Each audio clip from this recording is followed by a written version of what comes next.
Okay. Okay. Oh,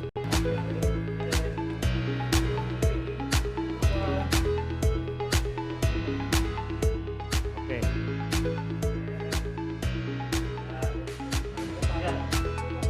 Okay.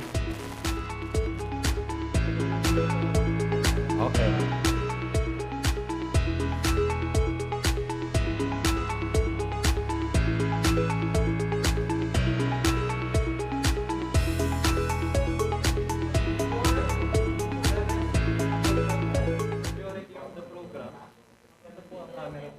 Okay, okay, okay.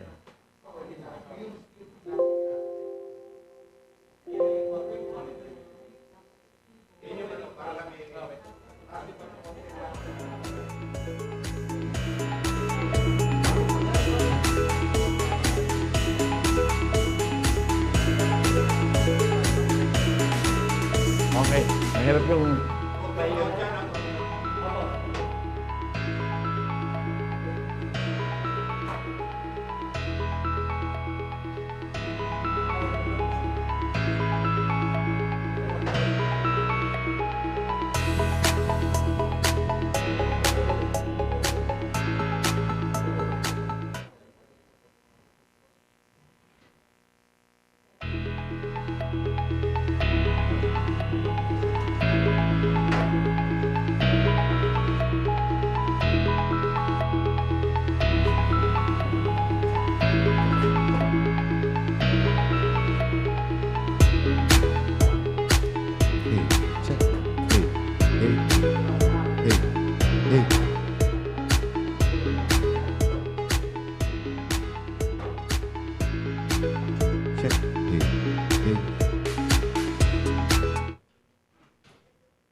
Check, hey. Hey, check, check, hey, check, check, hey. Hey.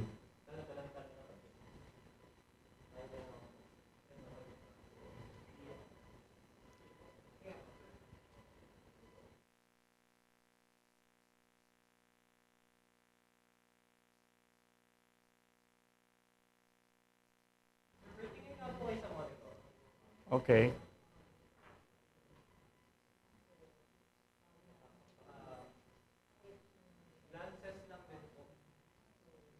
Check, hey, hey, hey. Sa camera. Check, hey, hey, hey, hey. Check, hey, hey.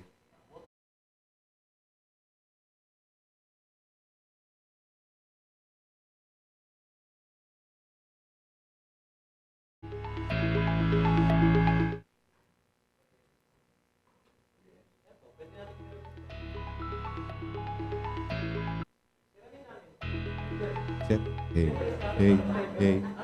Check, hey, hey.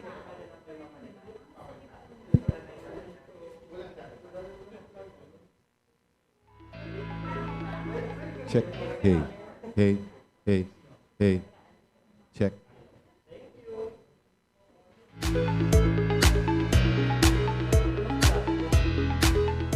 Ang ating kasama ngayong araw na ito bilang moderator, love, love, love, love, love, love, Yeah. love, love.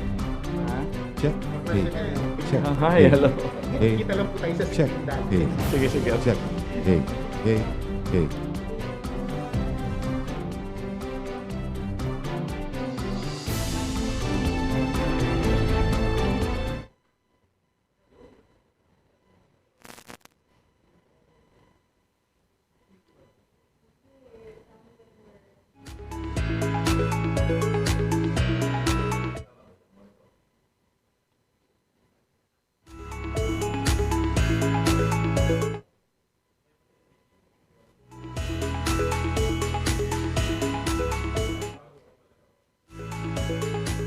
Thank you.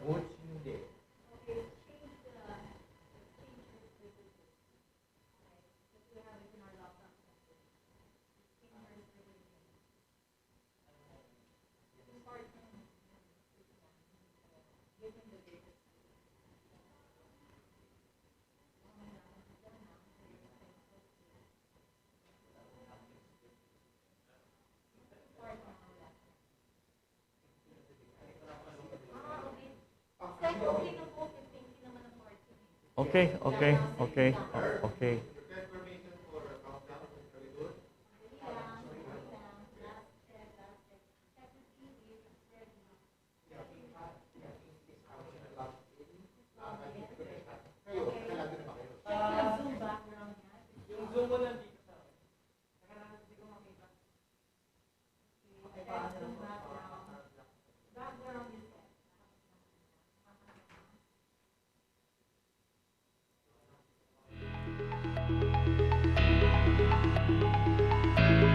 Tingin na isang piso. Lagay ko sa bulsa. Baka ako masipon eh.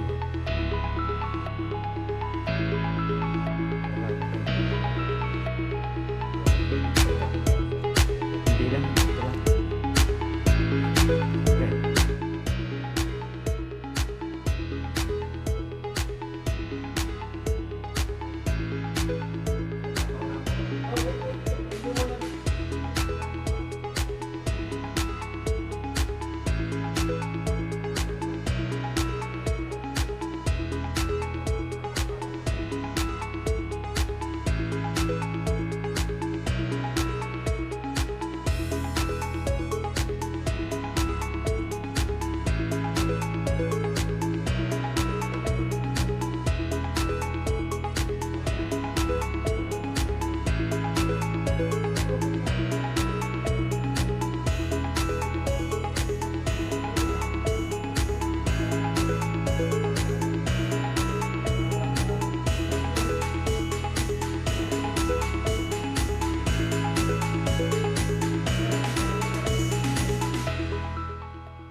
Saan?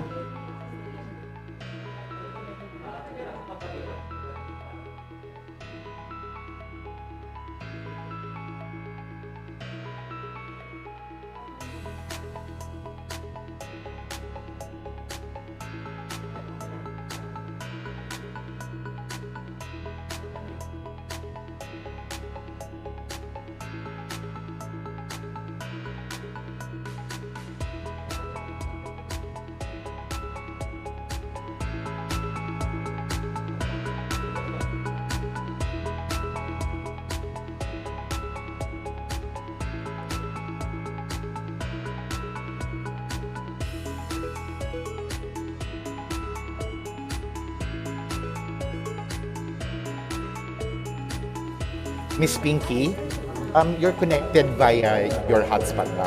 Yes, yes, that's right. Okay. Alright, sige.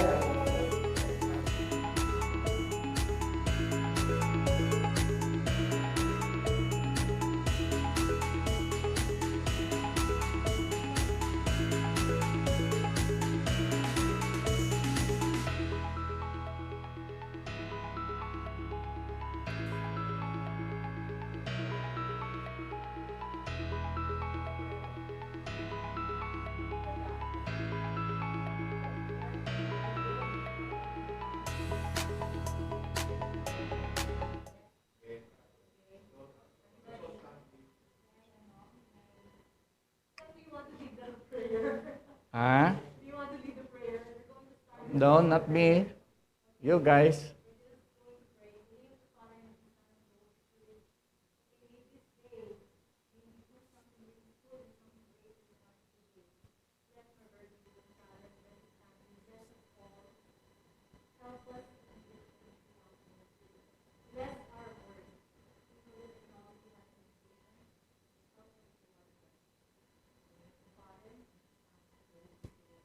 Amen. Amen.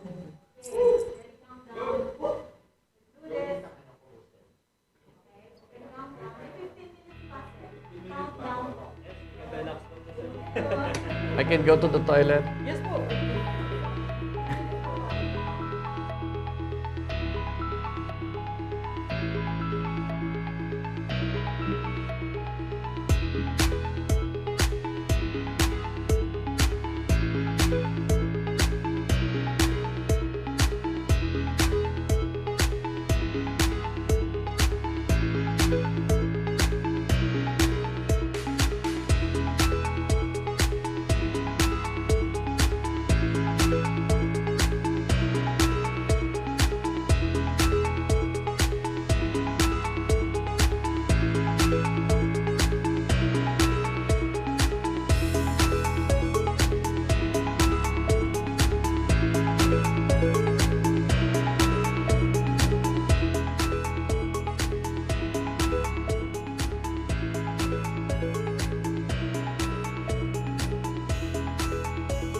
Ladies and gentlemen, the Philippine National Anthem.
Please remain at attention for the invocation.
You may now settle down.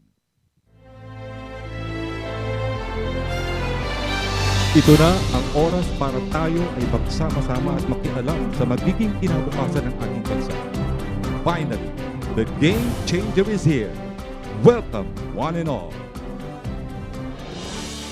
Ating kasama ngayong araw na ito bilang moderator at co-host ay isang batikan na broadcaster.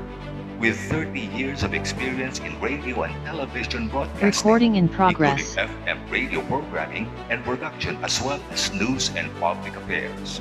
Senior lecturer sa UP College of Mass Communication at kilala sa boses ng iba't ibang mga patalastas. Let us all welcome Ms. Marinela Aceron.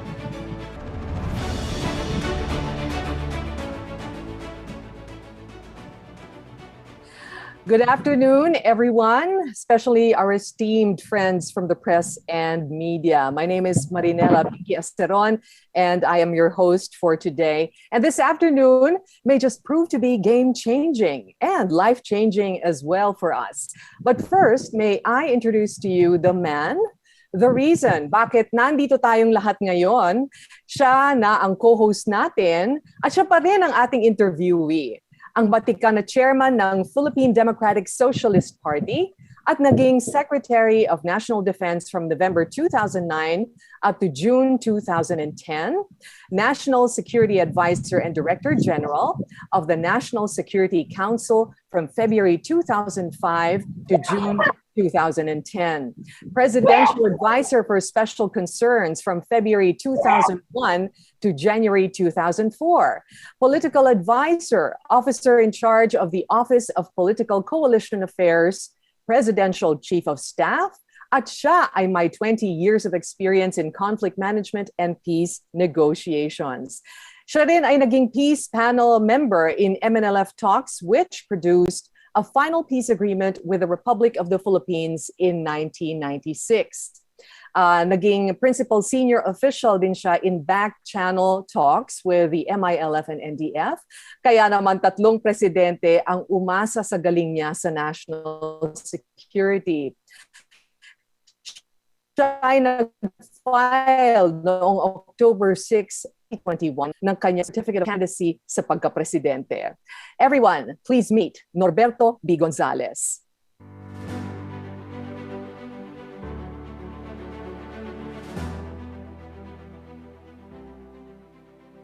Good afternoon, Sir Bert. It is a privilege to be with you today.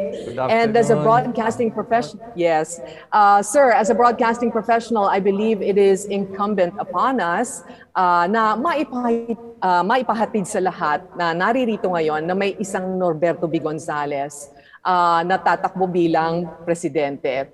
At ano ang kanyang handang ialay na kaalaman, kagalingan, karanasan, at bakit may karapatan siyang tumakbo, dapat nating makilala siya. Why he is a game changer. Sir, we are all impressed with your street credentials, but allow me to ask, no, as a game changer, what is your strongest suit, sir? Your biggest strength? Ito po ba ang inyong pagiging security advisor o ang inyong pagiging chairman ng Philippine Democratic Socialist Party ng Pilipinas? Well, mahirap nating sabihin kung ano ang mas importante o mas nakaapekto sa buhay ko. Dahil marami nagsasabi na kaya ako naging magaling na National Security Advisor kasi chairman ako ng PDSP. Alam niyo kasi kung titignan natin mabuti, ang karakter ng PDSP, ito ay isa sa mga napakaraming social democratic parties all over the world that give us an opportunity na kung sakalit may kakailanganin tayo, may itatanong tayo sa iba't ibang bansa, through the network of the PDSP, nakakakuha tayo ng mga tama at maayos na sagot. Ako naman, dahil kaya yung pagiging PDSP chairman naman, ay nakabuti din naman sa pagiging National Security Advisor ko. Dahil, for example, nung kailangan maghanap tayo ng third-party facilitator para sa ating negotiation with the National Democratic Front, the Communists. Madali akong nakatakbo sa Norway at saka sa Sweden kasi nagkataon na nung naghahanap tayo ng third-party facilitator, nasa gobyerno ang partido ng Social Democrats sa Sweden at saka sa Norway. Ganon ang parang symbiotic relations na nangyari sa buhay ko bilang chairman ng PDSP at bilang National Security Advisor. Okay. Kaya tatanungin mo ako ngayon, parehong okay. Okay, that's wonderful, sir. Anyway, speaking of national security matters, ano po, with your experience as National Security Advisor as basis, ano po, meron po akong tanong sa inyo, no, na napapanahon ngayon, and I'm sure this is on everyone's minds, no, at the moment. What are your views on the COVID-19 pandemic, no? Do you see this as a national security issue? And if so, why do you think this should be seen as such? Well, alam mo yung pandemic, may parang naging plus and minus sa atin yan eh. Yung, of course, yung kaseryousness niya ng pandemic natin, dapat natin siguro by this time accept the fact that it will continue to be with us. Kaya kailangan ang talagang pag-prepare ng bansa. At napakaganda kung ang ating mga namumuno ay bibigyan ito ng sufficient seriousness, just like, for example, classifying it as a real threat to our national security. That will be very important kasi may repercussions yan sa paggawa ng ating policy options kung paano haharapin ang pandemic. Yan ay magiging bahagi na siguro ng buhay natin for a while. No, kaya ang tinitignan ko dyan, siguro very important na simulan nating tignan kung paano natin ma-invigorate or ma-reorganize ang ating medical at saka medical community. Sila ang pinaka-importanting dapat na tumitingin dito. We need our medical professionals. Sana mag-organize sila, magtulong-tulungan, magkaroon ng consultations kung paano magkakaroon tayo ng common position as to how we will face the pandemic in the country. At alam mo, isang bagay lang na naiisip ko, tinatanong ko sa sarili ko, bakit ba hindi natin tinap masyado ang ating pharmaceutical and drug industry? Tingnan mo ngayon, yung ating mga supply problem. Sana, sila yung mas nakakaintindi dyan eh. So kung nagkataon lamang na humina ang ating industry, itong time na inaayos natin ng pandemic, dapat sana tinitingnan natin that this is the time when we begin to invigorate or talagang iayos natin ang ating pharmaceutical industry para in the future, baka tayo gagawa ng ating gamot at saka mga vaccines. You know, we are more than 100 million people. Kailangan na yan. Sa security, dapat importante na hindi tayo mawawala ng bakuna kung kailangan ng bakuna. Yung mga drugs, hindi tayo dapat naghahanap kung saan-saan. Natatandaan ko na nung araw matibay ang ating pharmaceutical and drug industry. Dapat let's give that particular industry a lot of encouragement para makatulong ng mabuti. Now, sinabi ko parang plus and minus itong pandemic. Alam nyo, may mga ginawa ang pandemic sa buhay natin at sa buhay ng daigdig. Binago ng pandemic ang maraming bagay.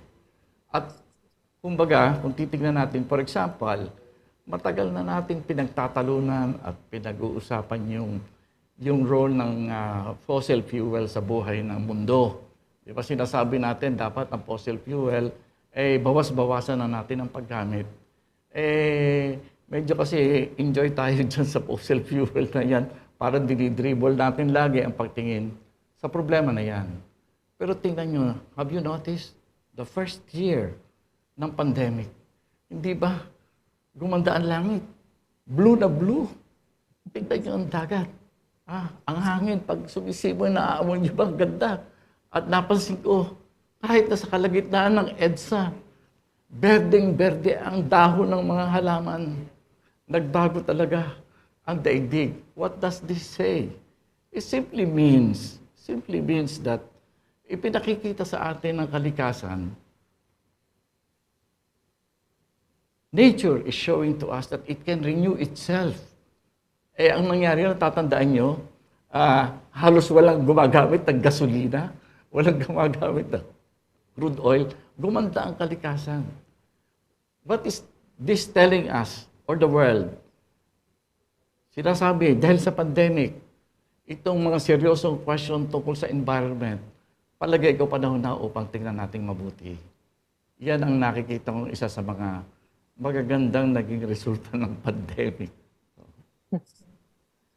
Okay, sir. Nako, dun sa sagot ninyo, parang meron akong mga naiisip na katanungan, ano? Pero mamaya isi-save ko po yun para sa ating Q&A portion. Anyway, yan pa lang po ang simula natin, mga kaibigan, ano? Ngunit nakikita na natin na hindi matatawaran ang credentials ni Sir Bert. And mas makikilala pa natin ang kanyang pagkatao, ang kanyang mga kapasidad, ang tunay na siya through everything he says and does and everything we see today. Sir Bert, I must say, that another great way to know you more is to see you through the eyes of people who know you best. So think of this as a little break, as this person who really knows Sir Bert would like us to know him the way he does. Panoorin po natin ito.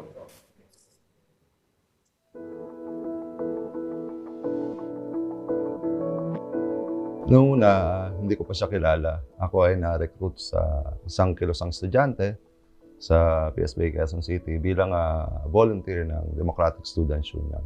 Siya ay simpleng tao. Nakita ko na naka-t-shirt lang, tapos nakabitin na pantalon, yung slacks, tapos naka-tsinelas na beach walk na puti.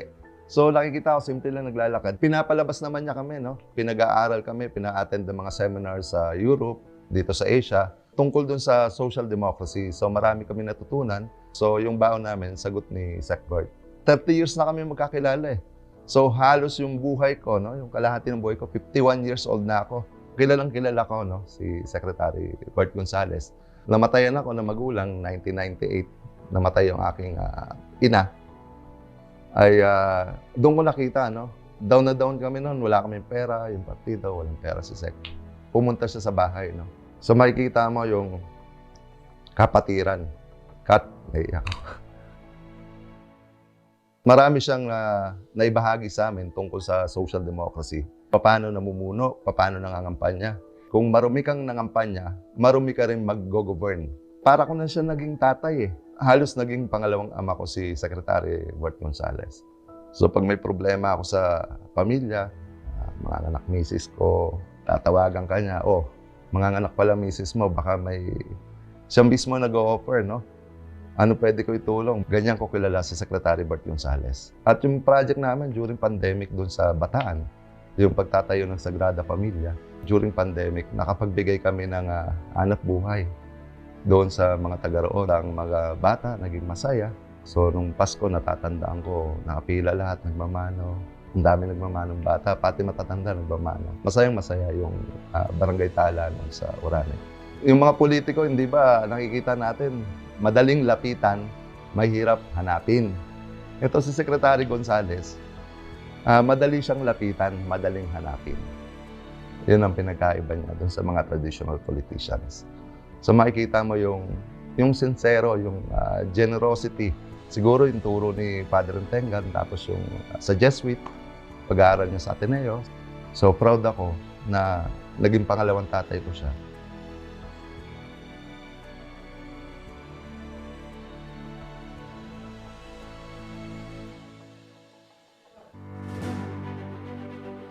Wow, sir. Pagkapanood ko dun sa video ni Sir Bernard, parang na-realize ko, kayo pala ay isang man for others. Hindi po ba? Kasi kayo ay, yes, sir. Hindi ka papasa sa Ateneo pag hindi mo ginawa yan. Exactly. And of course, yun nga po ang tinuro sa inyo doon, I understand, ano po, ng mga Jesuita. Anyway, I can't help but relate this to your, to your compassion, no, and concern for the Filipinos, no, for the Filipino people. Anyway, I think we can all relate to what is always in the headlines. Ano po? All of us have been affected by the COVID-19 pandemic. And of course, some of us have been hit hard. No? Kasi meron tayong mga kapamilya or kamag-anak or kaibigan na talagang naapektuhan. Some of them have lost loved ones pa because of the pandemic. No? This person did, and he wants to tell us how he dealt with it, no? And of course, he wants to tell us more about you and how he knows you, no? Very well. Here is Pastor Tivo Arce. Panoorin po natin ito.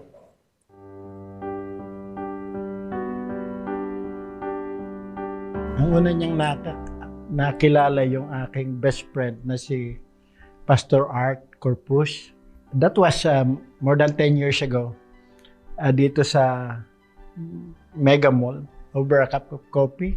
And I was so impressed. Ako masyadong mabilis ako ma-impress sa taong matalino. Nung araw paniniwala na parang negative. Siya daw yung matapang or ano dahil DND secretary. Then nung nag-meet kami parang nakatagpo ako ng isang kapatid. Mataas na tao, mataas ang posisyon, ang tungkulin, pero napaka-low profile, napaka-approachable, at napakatalino. Anything under the sun. Grabe siya, napaka-wide reader. Ang pinakamalaking investment niya ay palagay ko nasa libro. So, ang buhay niya ay practically hindi umikot sa kanya sarili, kundi laging para sa bayan, para sa kapwa. Sa mga kaibigan, napakamapagmalasakit. Hindi nga nagtitira sa sarili. Sabi ko, sir, magtira ka naman sa sarili mo. Namatay yung asawa ko. Ang lungkot pala nung ganong... Hindi ko na-expect na dadating si Sec Bert. Kasi I know how busy he was at that time. At 2 o'clock in the morning, together with some friends, tumating siya. Hindi tayo dapat magkamali ngayon eh. Ito, sinasabi ko, kilala ko itong taong ito. Bilang isang taong simbahan, hindi ako mag-i-endorso, hindi ako basta-basta magsasabi ng tungkol sa isang tao kung hindi totoo. Yun yung aking ipagmamalaki sa bayan. Basta yung sinuportahan ko, isang matinong tao, isang mabuting tao, isang matalinong tao, isang taong may pagmamahal, may totoong pagmamahal sa kapwa at sa bayan. Si Sec Bert yun. Kilala ko siya. Napakabuti niyang tao. At siya ang dapat na manguna sa bansang ito.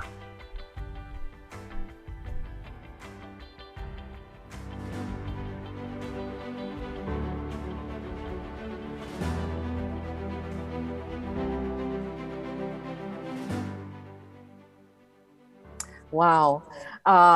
Nakakatuwa naman pong panoorin yung mga testimonies ni Sir Bernard at ni Pastor Arce sa inyo, tungkol sa inyo. Ano po. I understand, matagal na po kayong magkakilala ni Sir Bernard, ano, at nagkasama pa kayo sa Yes. PDSP. Kwentuhan niyo naman po kami tungkol sa inyong samahan. Alam mo, mahaba yan, 50 taon yan na Of pagsasama-sama course. sa loob ng PDSP, no? At si Bernard, isa sa mga youth namin yan na sumapi sa PDSP. Alam mo, ang ginagawa namin noon, kung minsan, ipinapadala namin sila sa ibang, what we call as fraternal parties in different parts of the world para naman makita nila kung paano tumatakbo ang isang social democratic government. Pangarap namin yung mga social democrat dito sa Pilipinas eh. Sana, yung mga natutuhan na katulad ni Bernie, ay maipatupad din natin, maipakita natin dito sa Pilipinas. Ano po ang higit na nag-udyok sa inyo para umpisahan itong PDSP and to head it, no? Kasi of course, I'm sure malaking bagay po yung kapaligiran natin, yung sistema. And of course, nung pinag-usapan po natin kanina yung saloobin nyo tungkol sa pandemya, no? Napansin ko po na parang systemic ang improvement na dapat na gawin, ano po? Can you tell us your thoughts on this? Well, mamaya pag-uusapan natin yung mga kailangan gawin natin mga programa. Pero yung simula ng PDSP, alam mo, kung mahirap ako magkwento kasi wala yata akong mga kaedad dito eh. Pero during the late 60s, para bang nabuhay ang mga kabataan, hindi lang sa Pilipinas, kundi sa buong daigdig. Lahat ay naghahanap ng pagbabago ng sistema, mga reforma sa lipunan. Dito sa Pilipinas, nangyari din yan. Kaya, noong mga huling taon, natatanda ko, huling taon ito ng term ng diktador na si Marcos, nagsimula yung pagyabong ng mga iba't ibang organisasyon ng mga kabataan, naghahanap ng pagbabago.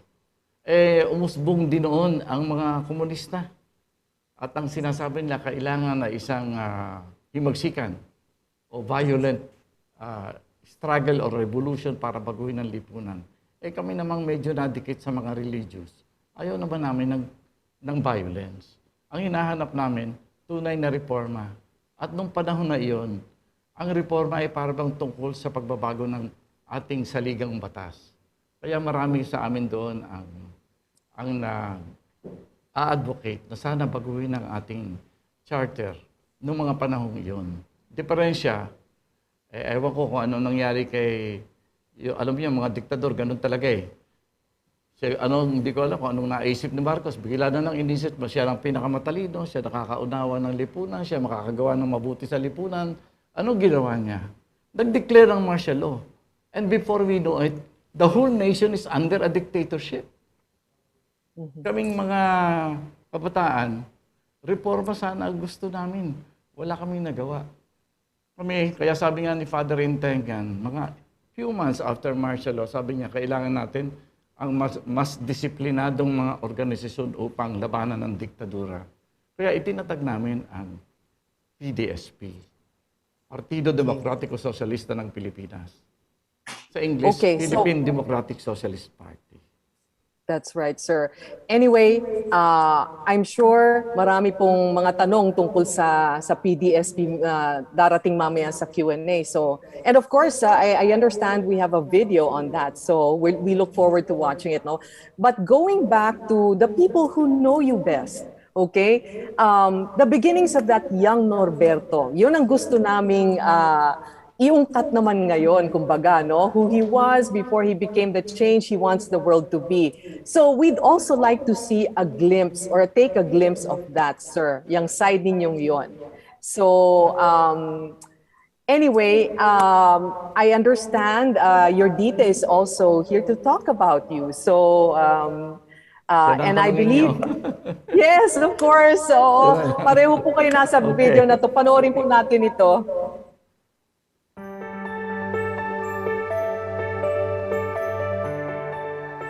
Naging masaya yung kabataan ko because of Norbe. That is how we call him. He is very joyful, disciplinary yung mother at father ko. Dahil sa dami ng trabaho sa bahay, hanggat naguhugas kami ng plato, nagme-memorize kami. Kasi noon, walang gasol, wala kaming kuryente, wala pa kaming tubig. So, pero tingin ko very happy kami. Happy and contented. Kahit na kami pobre. And then in the morning, nadidinig ko yan si Norbe. Yung alaga namin bibi, nangingitlog, dadalawa lang. Kaya, kung minsan nadidinig ko yung Norberto, kinakausap yung mga bibi. Uy, dami-damihan nyo naman yung itlog nyo kasi hahati-hati na naman sa amin ninang yan. Kaunti-kaunti na naman yung makakain naming itlog. Nung nag-aral yan, biglang nag-open yung school ng October. So, ang tawag sa kanila, Octoberian. Yung time na yun. But although nag-start siya ng October, siya pa rin ang valedictorian. Yung father ko, kaminero siya, di ba? Noong time na yun, isipin mo, hirap na hirap sa trabaho ko si Tatang. But, pagdating ng gabi, nakakandong kami dyan. Every night. Talagang, hindi kami matutulog nang hindi kami kukwentuhan ni Tatang. Lahat ng gold medals doon, kay Norbian. Kaya hanggang ngayon, nakatago pa sa amin yun. Alam mo, ako laro lang ako ng laro eh. Hindi ko nga maintindihan kung minsan kung bakit ako umaakyat ng entablado. Kasi every year, one of us or some of us ay aakyat talaga ng entablado para kumuha ng medalya. Ang father ko, yun. Hirap pa siya mag-pin kasi nga patuloy isang kamay siya. Hirap na hirap pa yung maglagay ng medals. But that is an annual occurrence sa amin nung kami mga nasa elementary. Dahil lahat kami nakakakuha ng medalyang magkakapatid. No? Dahil sa, seryoso sa pag-aaral. Pero ako, hindi ko nga natandaan na ako yung naging seryoso sa pag-aaral. Binabato pa nga ako ng eraser ng auntie ko kasi mahilig ako makipagdaldalan sa katabi ko. Pinuha ng kuya ko kasi namatay yung father ko. Walang magpapaaral. Sa Davao, halos siya nag-stay. My 3 years in Ateneo, lagi akong national awardee. Sinasabi nila matalino si Marcos, di ba? Nagre-repeat ng speech.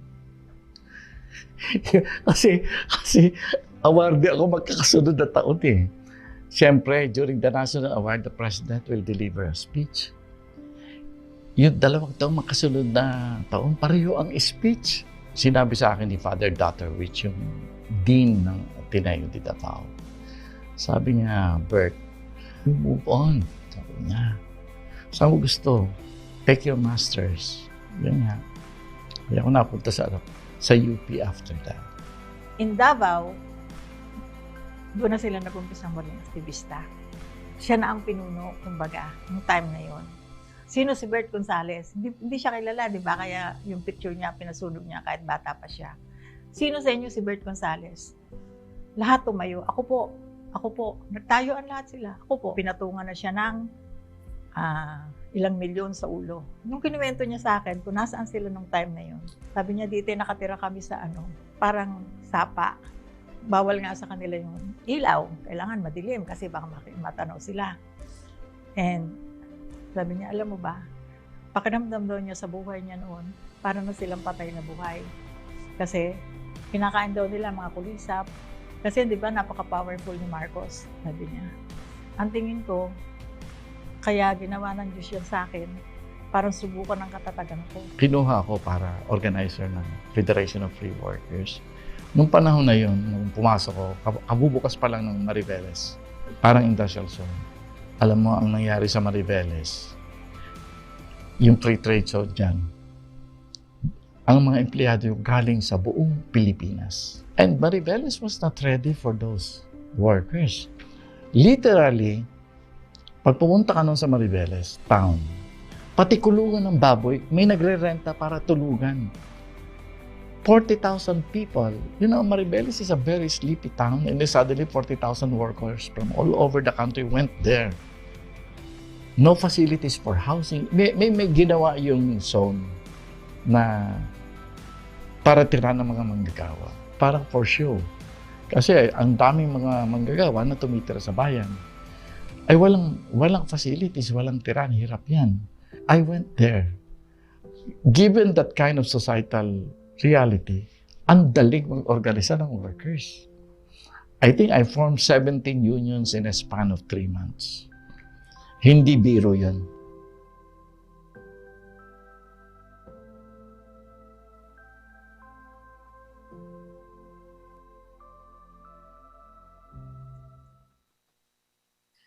Grabe, Sir Bert, ha? Proud na proud po si Dite ninyo sa inyo, ha?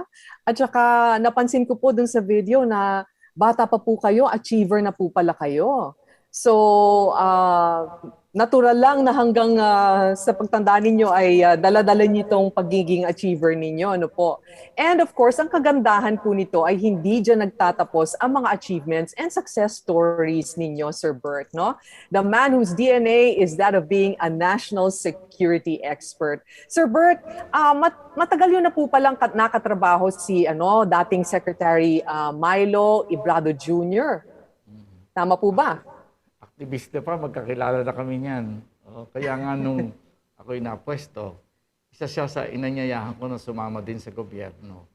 Ang mga katulad ni Milo, ang training niya, background, experience, kailangan ng pamahalaan. Of course, of course. And of course, si Madam Celia Kiram din po, sabi niya, you go back a long way. Totoo po ba yun? Ay nako, talaga, kilala ko si Celia. Asawa yan ng Sultan of Sulu, Sultan Jamalul Kiram. At noong mga panahon na yon, medyo nga, kasi aktivista, medyo hinahanap ng konti. Yung bahay nila Celia, ang tinutulugan namin, doon kami nakikikain lagi. Kaya kilala ako ni Celia noong mga panahon na yon.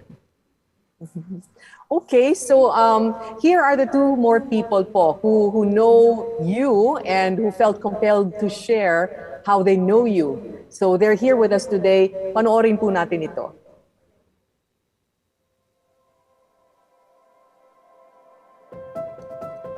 Ako'y aktibo sa Kilusan, sa lugar ng UP. At ang pagkakaalam ko, si Sec Bert, o Bert ang tawag ko sa kanya, aktibo naman sa grupo ng mga taga-Ateneo. Pero sa panahon ng pagkikita namin, panahon niya ng pagpapahinga namin. Lalo kong nakita yung tawag na malawak na pag-iisip ni Bert, pagiging pioneering niya na hindi lang advance next year or 2 years from now, 5 years even 10 years. Yun yung mga ginagawa niyang direction sa gobyerno na binibigay niyang advice sa presidente. Pagiging scientifico niya ay nakakiling doon sa agrikultura. Malalim at malawak ang kanyang perspective at pioneering. Pag ikaw ay nag-aalaga ng bangus, bibili ka ng punla. Kukunin mo yun sa mga nanguhuli ng punla. At ang mga punlang yan ay hinuhuli sa bunganga ng ilog bago tumagpo sa dagat. Doon hinuhuli ang mga maliliit na mga similya. Pero hindi madaling gawin yun. Mayroong panahon na wala yun. So hindi consistent yung supply na yun. At naisipan niya sa panahon yun na dapat maging consistent ito. Nagkaroon siya ng research and development na alagaan ng isang inang bangus, yung inahing bangus, na siyang magbibigay ng itlog at punla sa artificial na sistema. Pinagtatawanan pa nga siya dahil para sa kanila imposible yun. Ngayon, ginagawa na yun. Lumalabas din na magaling sa strategy. Doon ko nakuha sa kanya na philosophy of governance, philosophy of trust in governance. Pero sabi na, pag gumawa ka ng procedure, ng pamamaraan, ng patakbo ng gobyerno, dapat ang pinakabasihan mo ay ang pagtitiwala sa mga trabaho sa gobyerno. Yun yung isa sa mga adhikain niyang dapat na ilagay sa gobyerno. Itong issue ng West Philippine Sea, sa kanya ko lang nadinig yung tayo ay 110 milyong Pilipino. Meron naman tayong Reserve Act. I-mobilize at ihanda natin ang mga Pilipino. I-train natin para kung meron mga invasion dito, ay lalaban 10 milyong Pilipino. Sa ganon, mag-iisip yung mga gustong pumasok sa ating teritoryo, national elections, no? Sa pagkasenador, o kahit na mag-isa presidente, yung basihan ng boto, nasa popularity. Mataas ang name recall, napunta sa mga national positions. Sa parliament, hindi naman natin matatanggal lahat yun. pero masasala natin yung mga taong hindi karapat-dapat na sumama sa legislative o sa executive ng gobyerno. Hindi dapat federalism. Gawin muna nating autonomous region. Kasi pag ginawa mo ang isang lugar na mahirap o isang region na mahirap, gawin mong federal state, maging independent, wala yung tamang resources, wala yung tamang mga tao na para patakbo yung isang federal state. Magkakalat ng gusto yung mga official dyan at hindi handa. National security in all aspects of life in the country. Industries, medical, agriculture, lahat yan dapat nakarelate sa national security. The agency of government which is concerned in the maintenance and even improvement of the quality of life of the citizens of the country or of the Filipinos.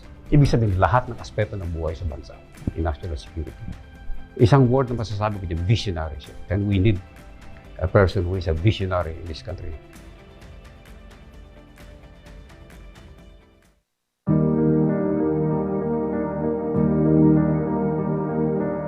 Way back 70s, kilala ko na si Bert Gonzales, known as Norberto Gonzales. And he's just like a brother to us and a family member and also a good friend. Marami siyang natulungan, especially sa Muslim communities, no?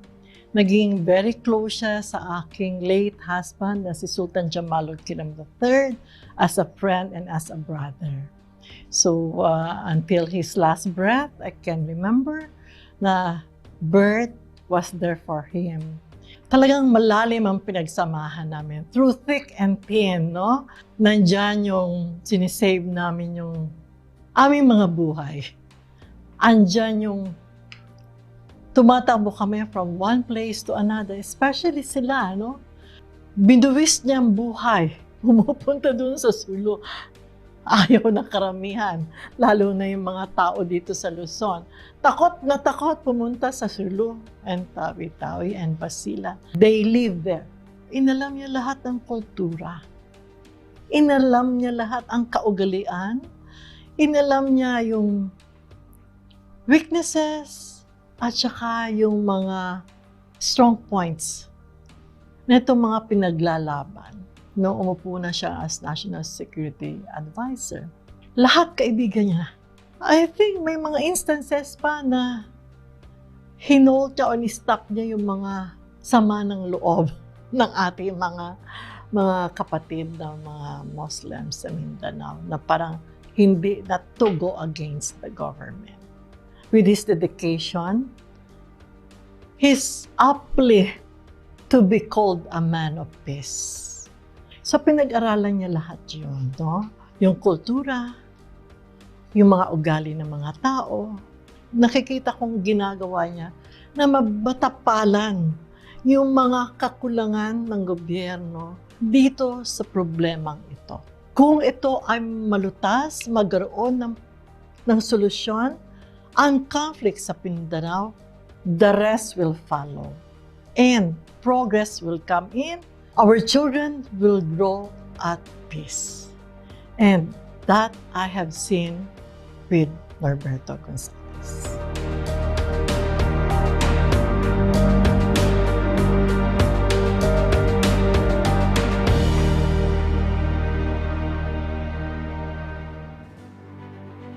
Wow, nakakatuwa naman po yung testimony ni Secretary Secretary Milo Ibrado Jr. and Madam Celia Kiram tungkol sa inyo, no po, Sir Bert. Now, as the story of your life slowly unfolds before us today, there are very important highlights po, no, that we have gained from all this. And one of them is that you were in public service, actually, even before you joined government. So public servant na po kayo even before you joined government. So it's amazing. It's amazing to see that in you, no? And I'm sure dahil dyan, marami pong mga miyembro ng ating press and media that will be all eager to react to your story, no? So, sa mga kaibigan po natin sa press and media, maghintay lang po kayo kasi Mamaya ng konti, magkakaroon po tayo ng question and answer segment where you can, ask your questions about NBG and he will gamely answer them for you. Okay, so get ready with your questions, dear members of the press and the media, and we will entertain them as they come in later on. Okay? But first, balik tayo kay Sir Bert. What for you, sir, is the most important learning experience when you were a public servant? Please share this with us. Umikot ako sa Pilipinas eh. Nakita niyo naman halos nakakausap ko lahat ng uri ng ating mga kababayan. At nung ako'y nasa pwesto, siyempre nakikilala ko rin ang mga namumuno sa atin. Ang tingin ko dyan, we have all the, kung recipe to, we have all the ingredients of becoming a much better nation than what we are today. Hindi ko alam kung saan talaga nanggagaling ang pagkakamali. Magagaling lahat ang mga kababayan natin. At saka pagka nakakita talaga sila ng tingin nila ay pwedeng pagkatiwalaan na mamumuno, ay naku, napakadali na isali sa anumang gagawin para ayusin ang buhay dito sa atin. Umikot din naman ako sa mga local officials natin, mga bata pa. Ang daming magagaling, magaganda ang ugali, nagmamahal sa bayan. Nakakapagtaka nga lamang sa nakita ko nung ako'y nasa pwesto. Bakit ba? Na kapag ang mga politiko natin ay naging formal na politiko na, ay nawawala yung magagandang asal. Ang nakikita natin ay medyo may nagnanakaw, medyo binobola yung mga kababayan natin. Sabi ko, bakit? Kaya kung tatanungin mo ako, anong natutuhan ko nang ako'y nasa loob ng gobyerno? Isa lang, yung sistema ng politika at pamumulitika na umiiral sa lipunan natin, sumisira talaga sa pagkakataon natin na maging mabuting bansa. Yung ating mga leader, kung nasa bagong sistema, palagay ko titino at mag-aayos at ang iisipin ay ang maganda para sa mga kababayan natin at sa bayan natin. We need to change certain systems in our society. Yun ang natutuwa ko, nakita ko. Pabalik-balik sa isip ko yan. Halos isang dekada ako sa loob ng gobyerno. Marami akong nakitang mabubuti. Pero yung sistemang umiiral na nagpapagalaw ng ating lipunan, yung ating pamumulitika at politika, malaki ang diferensya. Kailangan repair. And is that the main advocacy of PDSP? Kasi Yes. we'd like to know more about PDSP and your advocacy. Sige po. Sige, mas mabuti siguro kaysa magpaliwanag ako na magpaliwanag sa PDSP. Baka may video ka dyan, ipalabas mo Yes, na lang of muna. course. Sige, good idea, Sir Bert. Sige, panoorin Thank po you. natin itong video Yeah. ng PDSP po.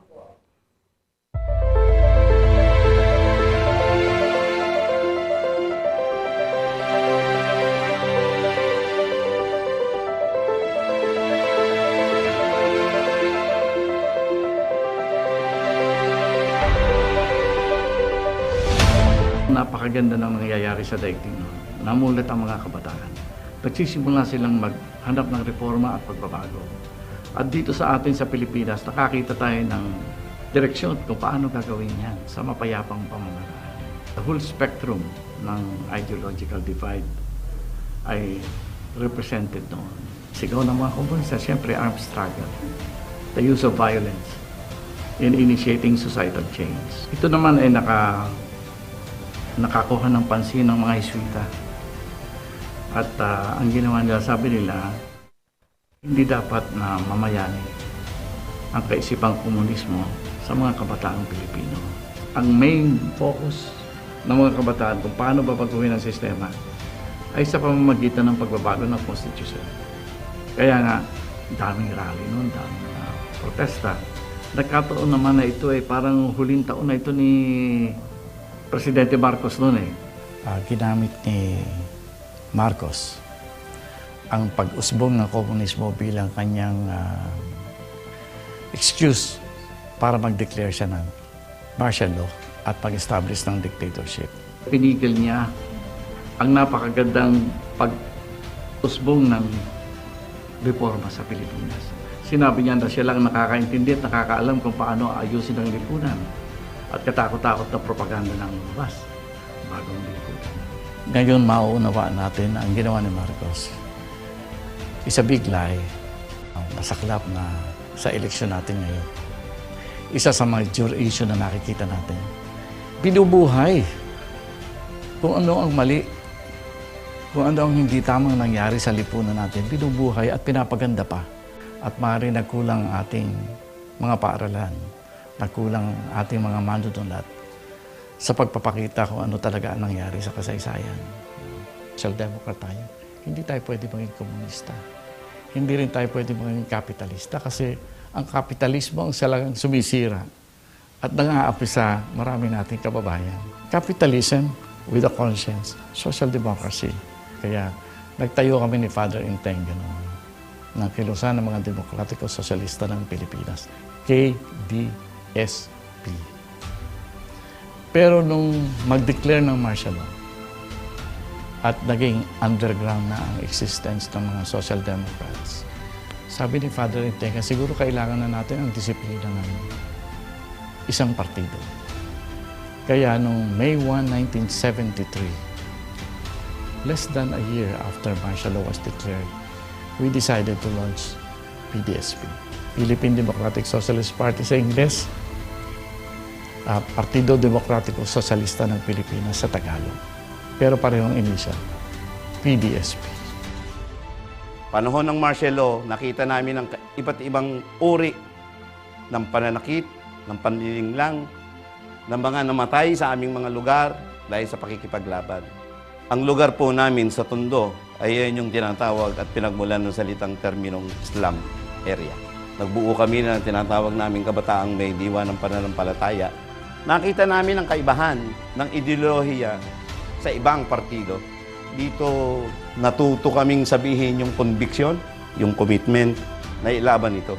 Actually, nung edad ko siguro 11, nag-umpisa sa mga tinatawag na religious activities kay Father Romeo Intengan sa aming lugar sa isang baryo sa parting Novaliches, Quezon City. Kung saan na-recruit akong naging sakristan.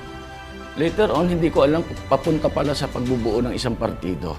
At nung mga panahon na mainit na yung martial law, kami ay dinadala ni Father Archie sa isang kwarto sa Loyola Heights of Studies kung saan mano-mano pa yung mga printing. Malaki ang utang na loob ng isang kaitok sa PDSP dahil ako ay naging scholar ng PDSP. Kaso sa kasamaang palad, hindi ako nakatapos dahil that time nung ako sa second year college, doon na nagtago si Father Archie at si Secretary Gonzales. Nung panahon ng martial law, kasi 1980s yun, 1981, dalawa lang pagpipilian mo kung hindi ka komunista, gobyerno ka. Nung nagkaroon na kami ng kamulatan, karoon ng seminar about PDSP. So iba siya. Hindi naman siya komunista, hindi rin siya pro-administration na may pagkakapitalista. Doon na develop yung pagsasama namin nung pina-organize sa akin ni Secretary Gonzales, yung peasant group. Ang akin pong federation ay yung Union of Filipino Workers. Ito po yung dating GATCORD. Siya yung national union ng PAFLU, ang pinakamatandang federasyon ng paggawa dito sa Pilipinas. Nakikita ko nung araw sa mga kilos paggawa, yung kabilang grupo ay, ang layunin palagi ay general strike upang paluhurin ang kapitalista at ma-achieve yung layunin ng mga manggagawa. Samantalang sa amin, ang aming sinusulong ay yung labor justice na batay sa pagdadamayan, pagkilala ng papel ng manggagawa. Hindi sa pamamagitan ng armadong himagsikan. Yung mga yan, yung mga prominent leaders ng ibang partido na hindi kasama ni Marcos, nagbuo din sila ng oposisyon. Patatanda na sila nun eh. Naghahanap sila ng utusan. Ang nakita nila ako at saka si Patrick Tegan. Kaya utusan ako nila Jovi Salong, nila Pepe Jocno, nila Soc Rodrigo, ni Raul Manglapos, si Eva Calao. Sa isang pagpupulong namin, ang sabi ni Jovi Salonga, wala na tayong pag-asa. Hindi na natin kayang daanin sa protesta, sulat-sulat, konferensya. Ang ginagawa ni Marcos, masyado na siyang malakas. Pero ano gusto natin? Ang organisadong nakikipaglaban kay Marcos ay yung mga komunista at saka mga Muslim, ang MNLF. Kaya ang sabi namin ni Father Intingan, sorry po, Senator, hindi kami pwedeng sumama sa mga komunista. Ay kung gano'n, kausapin natin yung MNLF. Kaya nagkaroon kami ng ugnayan sa MNLF. Nung nangyari po, nung martial law, si Cabert po ay kasama na po yung mga membro ng Central Committee ng PDSP, tulad nila Father Archie, ay napadpad po sila sa kampo ng Moro National Liberation Front. Sila po ay kinupkup namin, tinuring namin silang kapatid. Si Bert Gonzales ay napakalapit sa Moro National Liberation Front, lalong-lalo na sa mga top leadership ng MNLF, katulad nila Nood Miswari noong araw. Maliban sa nagkagaanan ng loob at nagturingan na kaming magkapatid, yung paninindigan ng PDSP at ang paninindigan ng Moro National Liberation Front noong mga panahon na yun ay nagkatugma, nagkaisa. Kapag ang magulang ng isang kabataan ay napabilang sa revolusyonaryong Moro, maiintindihan talaga kung ano yung pinaggagawa ni Bert Gonzales noong mga araw. Ang PDSP ay naging daan upang maorganisa ang Ulama League of the Philippines. Ito ay binubuo ng mga Muslim scholars, Philippine Muslim scholars from different parts of the Philippines, which later led on the organizing of the Bishop Ulama League Conference. Ang naging tugon para magkaroon ng interfaith dialogue ang mga Muslim at mga Kristiyano. I'm a second generation of the PDSP in Mindanao, specifically in the Muslim community. Nakilala ko ang PDSP through my parents because ang original na PDSP member is yung father ko, the late Sultan Abdul Aziz Lumundot. I was with him when he was exiled in Madrid. At the time, it was a very difficult time, but it was a very happy time for a child because that was the time that I guess I got to spend a lot of time with my father. I grew up with a man who, I think my dad is not the kind of person who will force you into anything or who will make decisions for you, but he will give you the tools to make your own decisions. I also grew up with Father Archie and Tengan. They are the founders of PDSP or of the party. So I grew up with both of them, not exactly as the chairman of the party or the founders of the party, but I grew up with them as my role models or examples. Okay, so that's just one of 3 videos I understand, no, about PDSP po. So maya-maya makikita rin ng ating mga kaibigan sa press and media yung ibang videos ng PDSP. But before that, well, actually, bago ang lahat, I noticed that our members from the press and media have already posted questions on the chat box, no? Hintayin nyo lang po dahil maya-maya po magkakaroon po tayo ng question and answer segment. So, isave nyo lang po yung inyong mga katanungan para kay NBG at sasagutin po niya yan mamaya. So, at saka hindi pa ho tapos kasi yung may 2 videos pa po tayong panonoorin about PDSP. Pero as a reaction lang po dun sa first video, sir, kasi may binanggit po kayo tungkol sa binubuhay ang mali at pinagaganda pa. And, you know, I've heard of stories about historical revisionism, no? Yun ang tawag dun kasi, di ba? I understand, Sir Bert. Yes. And of course, buhay na buhay yan sa mga textbooks, sadly. And yun nga, naging issue yan, di po ba? Yung mga textbooks natin, parang question ng credibility dahil nga parang may traces of historical revisionism. And of course, social media is not helpful kasi po you know, that's an easy medium, no? And of course, our youth are easy prey for this. So I'd like to know your thoughts on that. Well, alam mo, Napakalungkot nito eh. Ang akala ko, hinatulan na ng bayan. Ang umapi sa bayan natin. Hinatulan na yan eh. Pero ngayon parang bumabalik. Kaya siguro maya-maya pag-usapan natin mabuti yan. Dahil importanteng issue sa darating na halalan yan. Kaya kailangan tingnan natin mabuti. Huwag tayong papayag na lokohin ng mga kabataan natin. Hindi tayo papayag na baguhin ang ating kasaysayan. Ako sana ang gusto ko sana mangyari dito sa pagkampanya dito sa ating darating na halalan mga programa para sa bukas. Pero ibinabalik tayo sa nakaraan at sinisira pa ang katotohanan. Kaya baga, ayaw ko kung anong mangyayari. Ang masama dito yung katulad ko na nakaranas ng martial law. Buhay ako.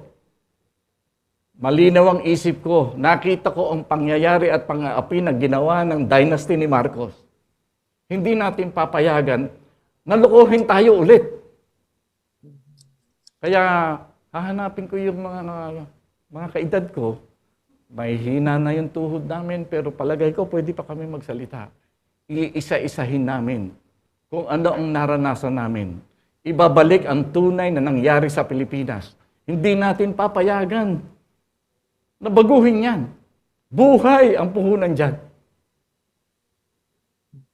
Okay, sir. And with that, okay, let's show the rest of the videos ng PDSP.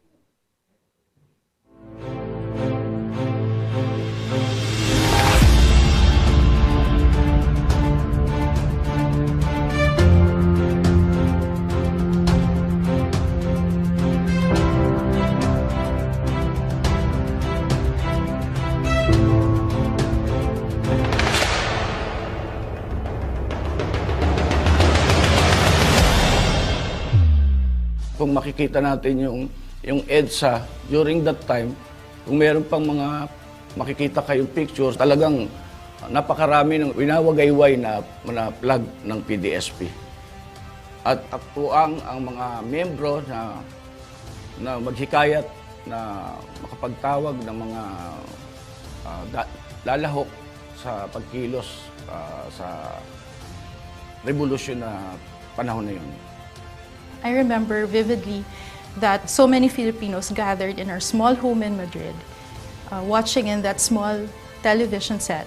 And they were all cheering and happy and jumping. You know, we can go home, we are free. Isa ako sa saksi na nakita ko kung paano at ganun kayabong pa ng mga panahon yun ng PDSP. At nung si Corazon Aquino na po ang ating presidente, natatandaan ko, kinuha na silang pinabalik na sila dito sa atin.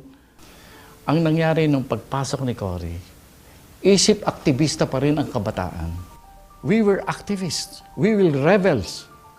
We were coming out from the underground and here comes Cory, opening suddenly democracy in the Philippines. What happened from Cory to the present actually is the blooming, the strengthening of traditional politics in the Philippines. So, nung nag-people power na, doon namin na-organize yung tinatawag na People's Agrarian Reform Code, yung SIPAR, Congress for People's Agrarian Reform, na maitulak yung equal distribution of wealth. Kasi yun ang advocacy ng partido, isa sa mga plataforma. So, naitulak namin yung Agrarian Reform Law through RA 6657 na-approve panahon ni Cory. So at least mayroong batas na ibigay na sa mga magsasaka yung mga lupain na sinasaka at saka yung support services ng mga magsasaka. When we came home from Spain, he was with the Aquino administration, of course, and at that time he was engaged mostly with the peace talks.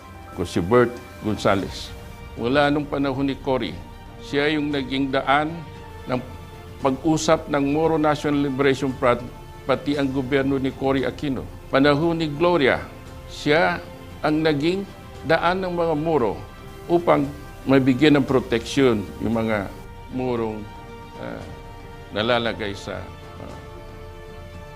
kahirapan. Ang PDSP miyembro ng Socialist International. This is an association of political parties all over the world who are advocating democratic socialism and social democracy.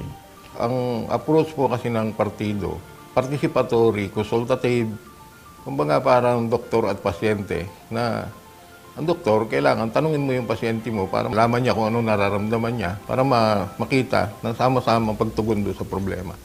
Ako po ay 3 beses naging kinatawan ng mga mangisda mula po kay Pangulong Ramos. Kaya po noong mga panahon na yon, kami po ay kabalikat ng pamahalaan ng Bureau of Fisheries. Isa po siguro sa milestone namin ay yung pagpapasa ng Fisheries Code. Maraming taon na po lumipas pero naipasa rin siya noong 1998 dahil sa pagsasama-sama ng mga maliliit na mga isda. Maliliit na samahan na nag-alyansa at sama-samang nakapag-usap sa mga congressman para tulungan kami ng mga congressman na ipasa yung Fisheries Code. Pagbabago sa sistema, uunahin natin yan. The election is supposed to be the time when our people will be given the opportunity to choose not new faces, but new directions, better systems, better understandings of what will happen to us in the future. Si Sec. Bert, nung panahon ni Gloria, nung kami nasa OPAS, nagpatuloy na kumilos bilang sekretarya ng pamahalaan sa pamamagitan ng pagkakaroon ng parte na may award ang Parola Tondo at ang Parola Binondo. Nakita namin ang pagsisikap ni Sec. Bert na nagkaroon ng malaking role para maiparating sa dating Pangulo na ibigay sa mamamayan o sundin yung programa ng Home for the Homeless program ng pamahalaan. Ibigay sa mga actual occupants yung mga lupang kanilang tinitirikan. Ang pinaka-importante sa lahat, 2 bagay. Una, ang tingin ng mga social democrats, ang pinaka-importanting asset ng isang lipunan at ng isang bansa ay ang sambayanan. Ang tao, bawat isa, walang pinipilit, mayaman, mahirap, bata, matanda. Yan ang pinaka-importanting asset ng isang lipunan. Pangalawa, hindi papayag ang gobyerno na ang oportunidad para magpaunlad ay nasa kamay lang ng iilan. Lahat magkakaroon ng pagkakataon. Nandun yung magandang layunin. Nandun yung magandang pananaw niya na alam niya at may kakayahan siya na pwedeng ito yung panahon para mabago ang takbo ng ating pamahalaan at ang buhay naman ng mga Pilipino ay kahit papaano ay hindi gaya ngayon na papunta sa paglubog ang kabuhayan. Capital will be available to all. We have to enrich our government. And that is very possible. All we need to do is to stop some politicians from giving away the resources and the wealth of the nation to particular individuals in this country. Ang isa sa gusto sana ma-achieve ng social democracy is magkaroon ng equal representation yung mga major tribes, not just in Mindanao but in the entire Philippines. Sinasabi nila na, bakit kami boboto? Hindi naman naririnig doon. Kaya nga kumukuha yung iba ng bayad kasi what's the use? Hindi rin naman kami maririnig. But through social democracy, people can be heard no matter anong estado niya sa buhay, kung anong tribo niya, anong relihiyon niya. Walang differences.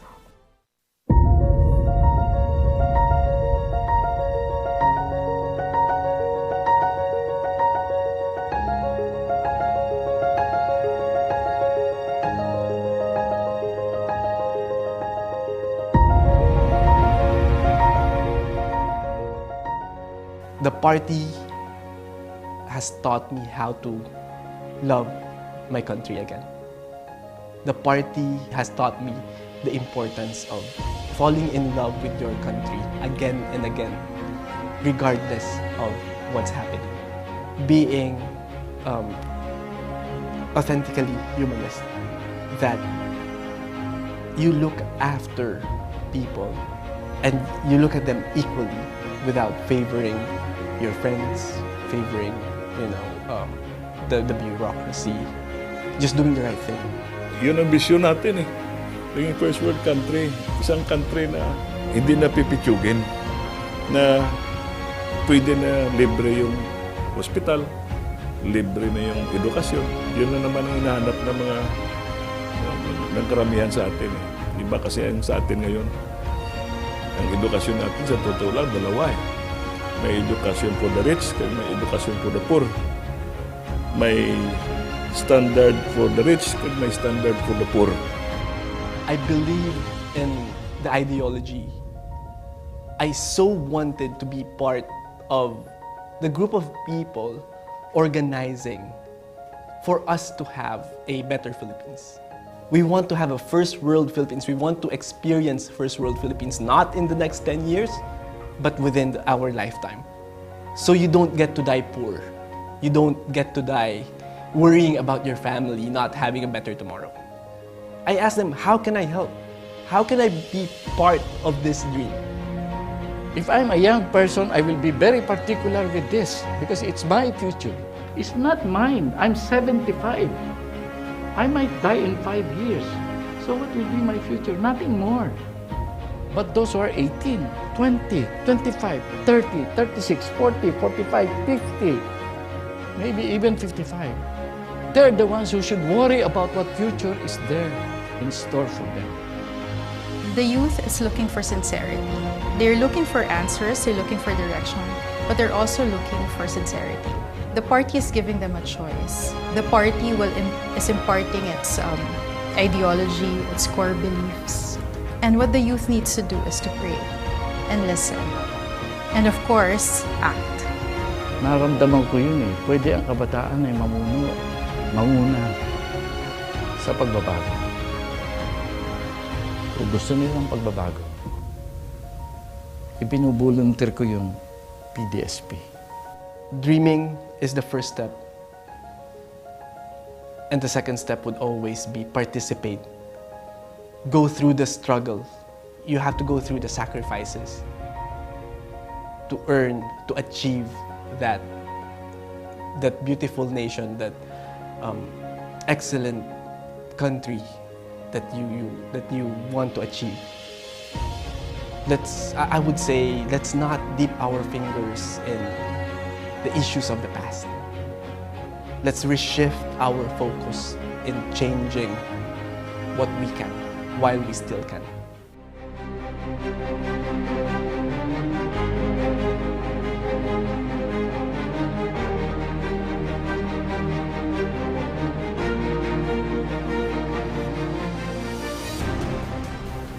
May magandang bukas tayong hinaharap.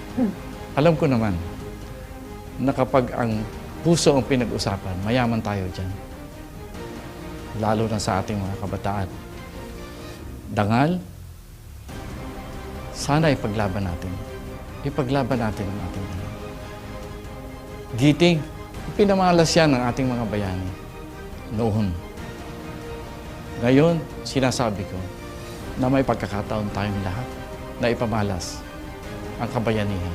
Ilabas natin ang giting ng ating bayan.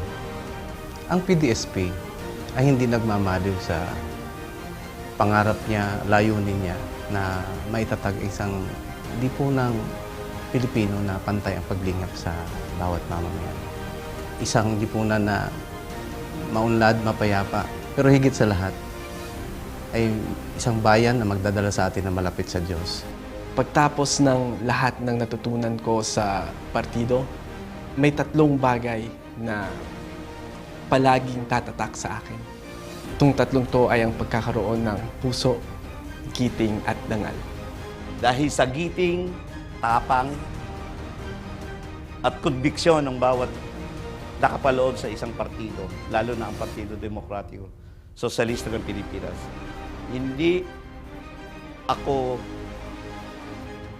nangihinayang para ipagpatuloy ito.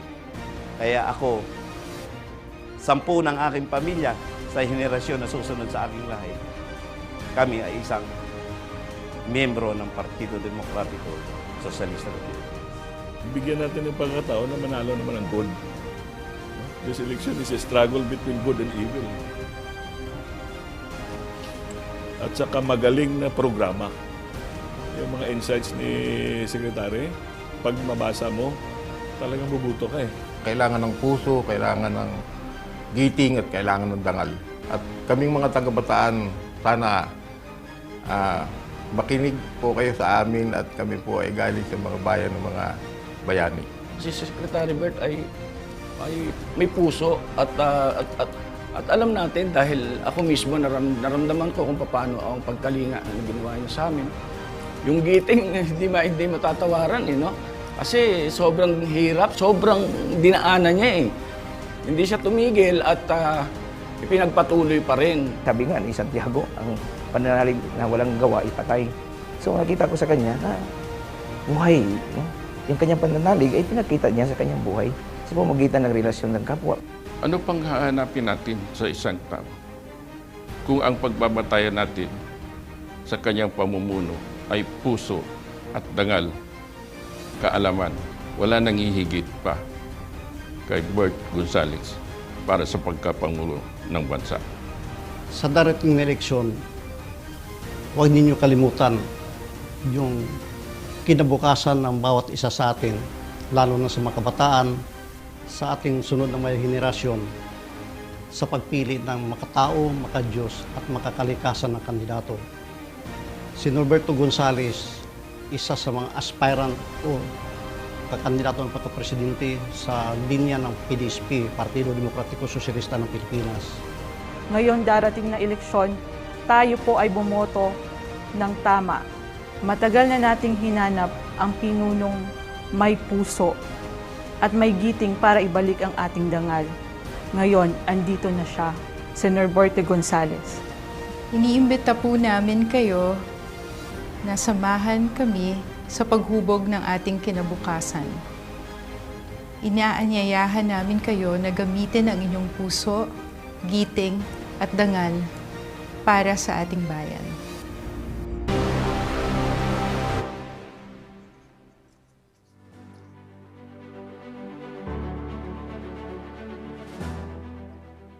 Sir Bert, very impressive naman po itong videos tungkol sa PDSP. Ano po?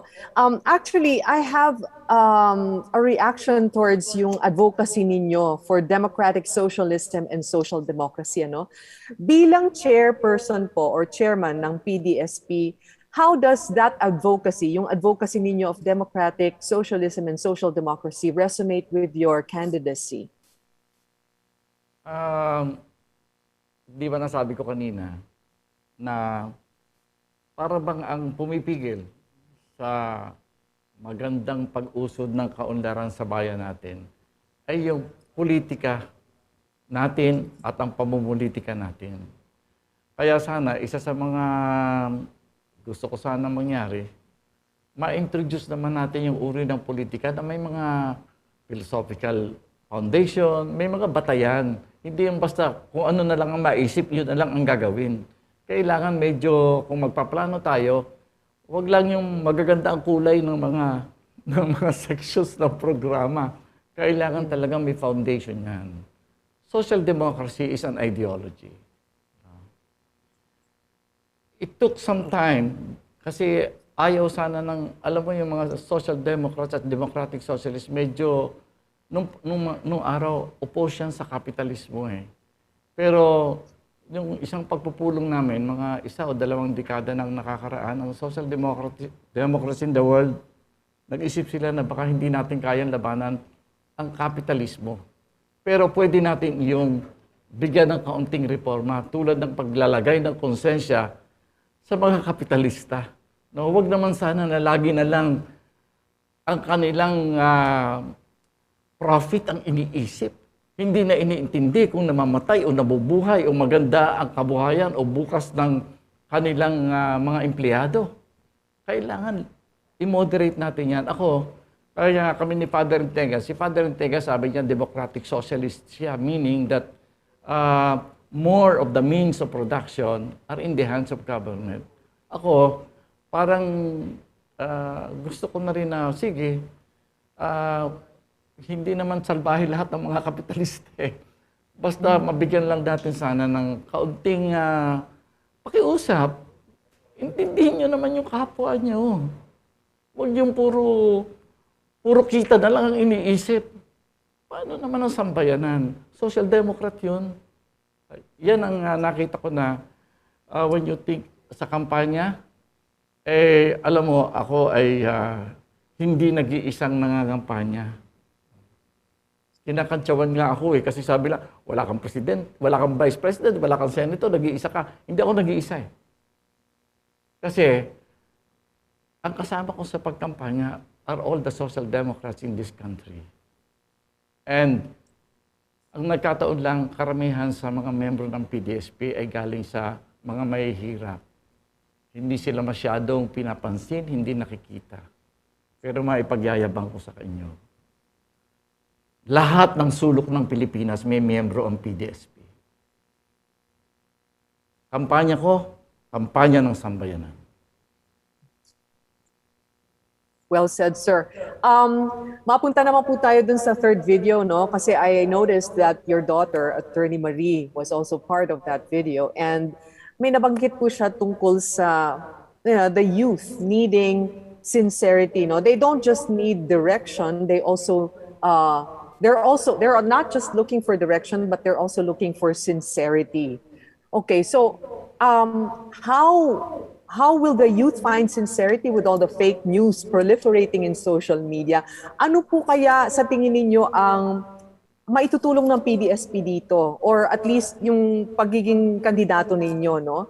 How can you, as chair of PDSP, help in promoting more truth and sincerity and influencing more of the youth? Alam nyo, ang pagkakaintindi ko sa kampanya, yung period of campaigning, ay hindi yung para mabola mo yung tao, mailihim mo yung dapat mong ilihim. Alam mo, hindi ganyan. Ang kampanya na pagmasdan ko, nakita ko, naranasan ko nung ako'y nasa exile. Ang pinag-uusapan sa kampanya ay programa ng bayan, programa ng kinabukasan. Kaya kung tatanungin niyo ako kung ano ang mangyayari, pipilitin ng PDSP na ang buong panahon ng pangangampanya ay isang panahon ng edukasyon at pag-aaral. Ipapaliwanag natin ang mga pundasyon ng bawat desisyon ng gagawin ng isang tunay na pamahalaan. Kailangan may moral basis yan, may philosophical foundation, bago tayo mag-isip ng mga policy options. Hindi yung para na lang bang bumabagsak sa isang puno, meron ka nang naisip, yun na yun. Hindi. We will provide our nation a program na talagang may basihan sa ating kultura, sa mga kaisipan ng mga nakaraan ng mga matatalinong Pilipino. Ilalabas natin lahat yan. At ang pangampanya natin, medyo kinakabahan nga ako dahil meron tayong COVID. Pero ganito, mukhang umuobra naman na kahit hindi tayo nakikita ng personal, nagkakapaliwanagan tayo eh. Kaya ang gagawin ko na lamang, bayan-bayan, kakausapin at aming papaliwanagan ng gusto ang lahat ng miyembro ng PDSP, lahat ng kanyang mga kaibigan, lahat ng mga nais tumulong. Ang ipaliliwanag sa taong bayan, hindi yung si Bert Gonzales. Ang ipapaliwanag sa taong bayan, ang ating hinaharap na kinabukasan kung magsasama-sama tayo. Kung kikilos tayo bilang isang lipunan, ipakikita ano ang itsura ng kinabukasan. Paano natin mararating yan? Ano ang nararapat gawin ng bawat isa? Yan ang ipapaliwanag ng PDSP sa sambayanan. Wow. Thank you very much, sir. And we look forward to hearing more of that during your campaign, no? In your campaign trail. Okay, so nabanggit ko po kanina na nakita ko si Attorney Marie, ang inyong anak, no? Dun sa third video ng PDSP. Dahil bahagi din po siya ng PDSP apparently, no? Anyway, let's get up close and personal this time. With you, and this is as close as we can get to knowing you as the person who is NDG through the eyes of somebody so very close to you. Panoorin po natin ito.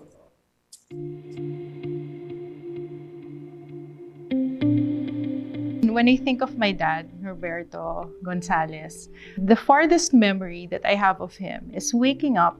I think I was about 3 years old, waking up to the sound of Beatles, and then I saw him dancing to Beatles. I didn't see him very much early on, and then it's like my mom taught me. She would ask me, "Oh, where's your dad?" And I would say, "Zamboanga."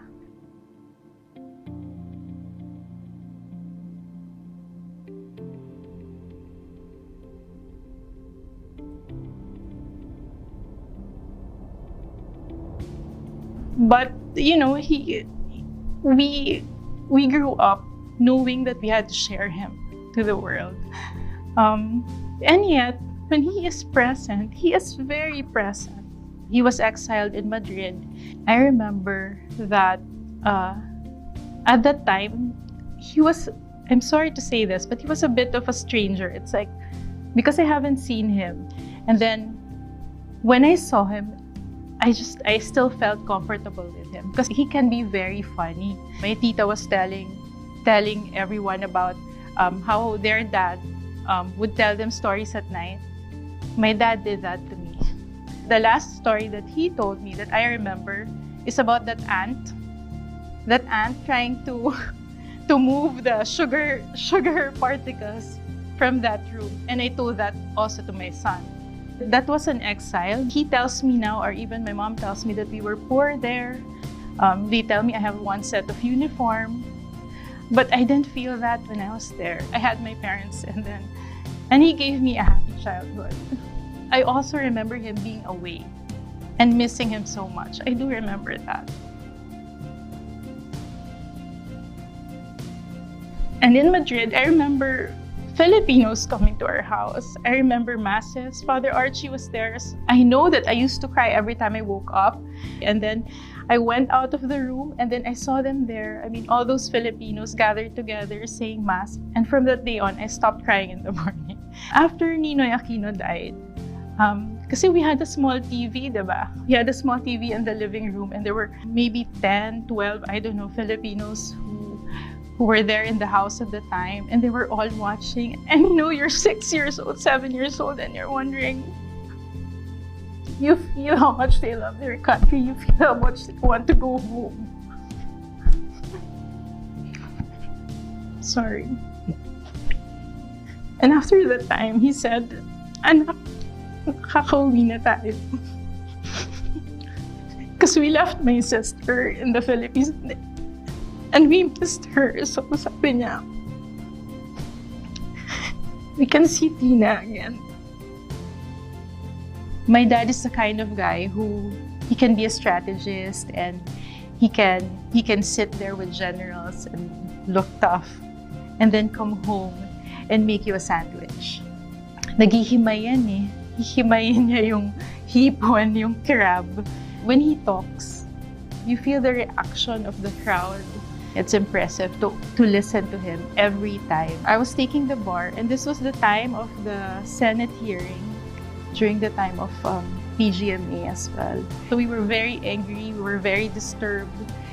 But when I got to talk to him, you know, my dad, he just remained calm. And he said, you know, when you didn't do anything wrong, there's nothing to be scared of. I actually didn't want him to run. I wanted him to run for another post. I was thinking, you know, a sure ball, easy campaign type of post. My dad will always take the road that he believes is right. He started his retirement. He was building this shrine. We were happy. It was simpler. But then I also know, because he has a lot to give, it's a calling for him. He's not done yet. My dad, he doesn't only have direction, but he also has faith. He is faith-driven. It's not only experience, it's not only education or the training that he has had, but in all his endeavors, he always goes back to faith. Even in his choice retirement, he wanted to do something for God. I think that who he is, what he knows, how much he loves, and how much he gives of himself. And that makes him the best man for the job.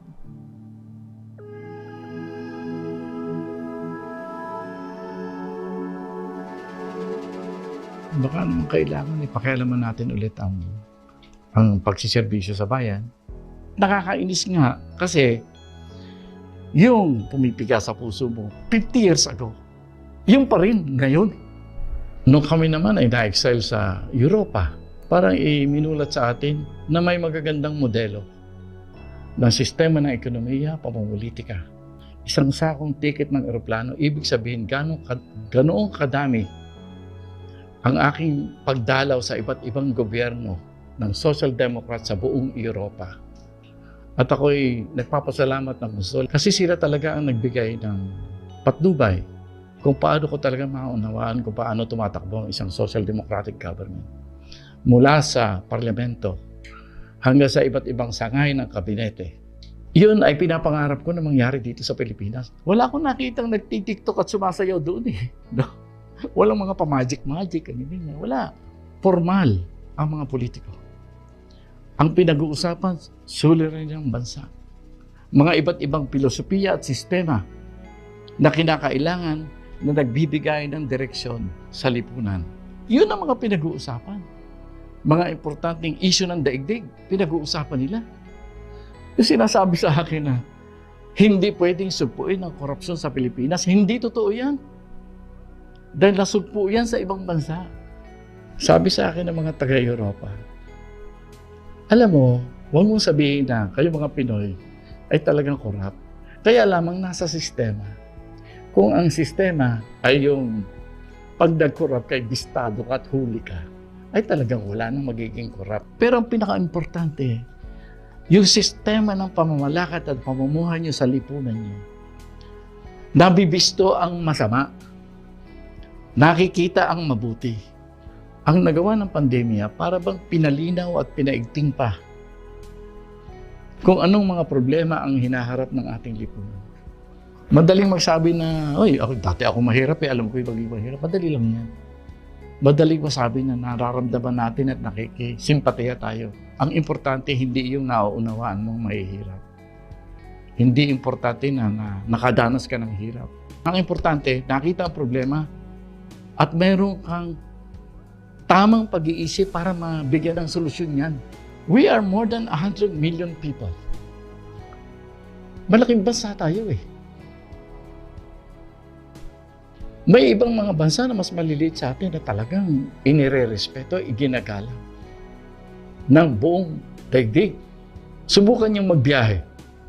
Subukan niyong tignan ang linya ng immigration sa bawat pinapasukang mga bansa. Pag may nakapila na nakayuko at mga mukhang kawawa, sigurado, Pinoy yun. Bakit ganun? Pag nasa ibang bansa, akala mo yung natatakot para bang binawasan ng dangal. Hindi po pwede yan. Kahit ba nagiging maid lang tayo, utusan lang tayo sa ibang bansa. Pagmamahal sa pamilya namin yan. Kaya ako tinitingnan, tinatanong ako, anong gagawin natin? Inaaway tayo ng mga incheck. Yung importante sa kanila, kailangan maipakita natin na importante din sa atin. Kulang tayo sa gamit. Hindi moderno ang ating armed forces. Pero pwede nating sabihin sa mga incheck, oy, hahamunin nyo kami. Mas marami kayo. Pero we have enough young people who will be willing to die to defend every inch of our soil. Tingin ko ang kabataan natin ngayon, katulad namin nung kami bata, ipakita sa kalaban, oy, marunong din kaming manindigan. Marunong din kaming mag-alay ng buhay. We are only demanding mutual respect, nothing more. We begin by earning respect.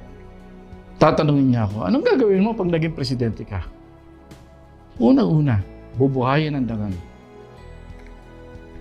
Iaayos ko talaga ang tamang pag-iisip para iayos ang mga suliranin ng bansa. Na ang problema ng bansa, hindi ko problema. Problema nating lahat. Hindi talino ko yan, talino natin lahat yan. Atin ang problema. Atin ang solusyon. We need to be humble. We need to accept that what we face today faces everyone. And it's our job to work together.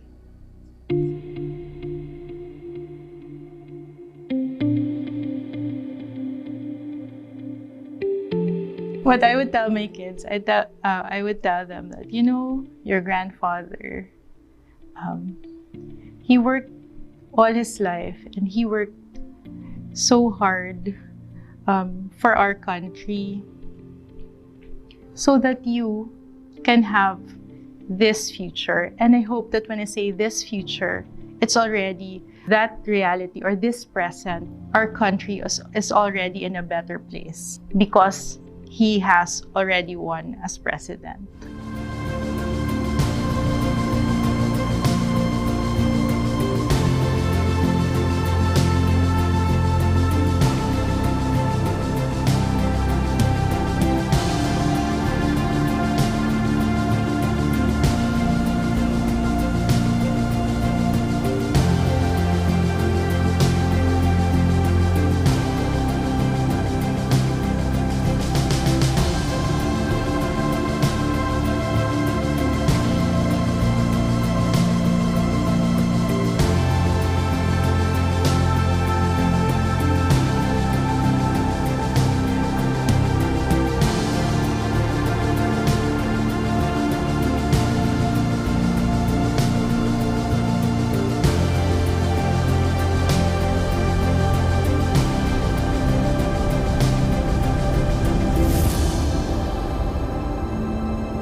Wow, such a heartwarming testimony coming from NBG's daughter, Attorney Marino.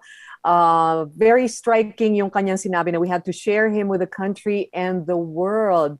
And it's so typical of him as a public servant and of course a man for others. But of course, sinabi rin ni Attorney Marina, when he's with them, he makes sure he's there. So he's also a dedicated family man. Ayan. Okay, so with that, we have here a list of people who want to also step up and tell us how they know Norberto B. Gonzales. These are real people with real messages. Watch this.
Yan, nakakatuwa naman pong no, makita yung mga different people from different walks of life who look up to you and who find you as their inspiration in life. Ano po. Anyway, sir, maganda yung itong yung slogan ninyo, puso, giting at dangal, ano? And for me, kasi yung dangal, feeling ko talaga it puts so much weight, okay, should put so much weight into your candidacy na po. Kasi siguro pagod na rin ang mga tao sa mga kandidato na, they say this now, pero pag na-elect na sila, parang iba yung nakikita ng tao. Parang, kasi obviously, may mga agenda pala itong mga ito. So, paano nyo po maipapakita sa mga Pilipino yung inyong puso, giting at dangal while you're on the campaign trail? Alam nyo, sa karanasan ko lang naman, ang tao natin, alam yan eh. Kahit minsan lang kayo nagkita, nagkasalubong lang kayo, makikita yan eh. I don't know where it's coming from. Pero in my many, many years in public service and in helping people, yan ang sinasabi nila.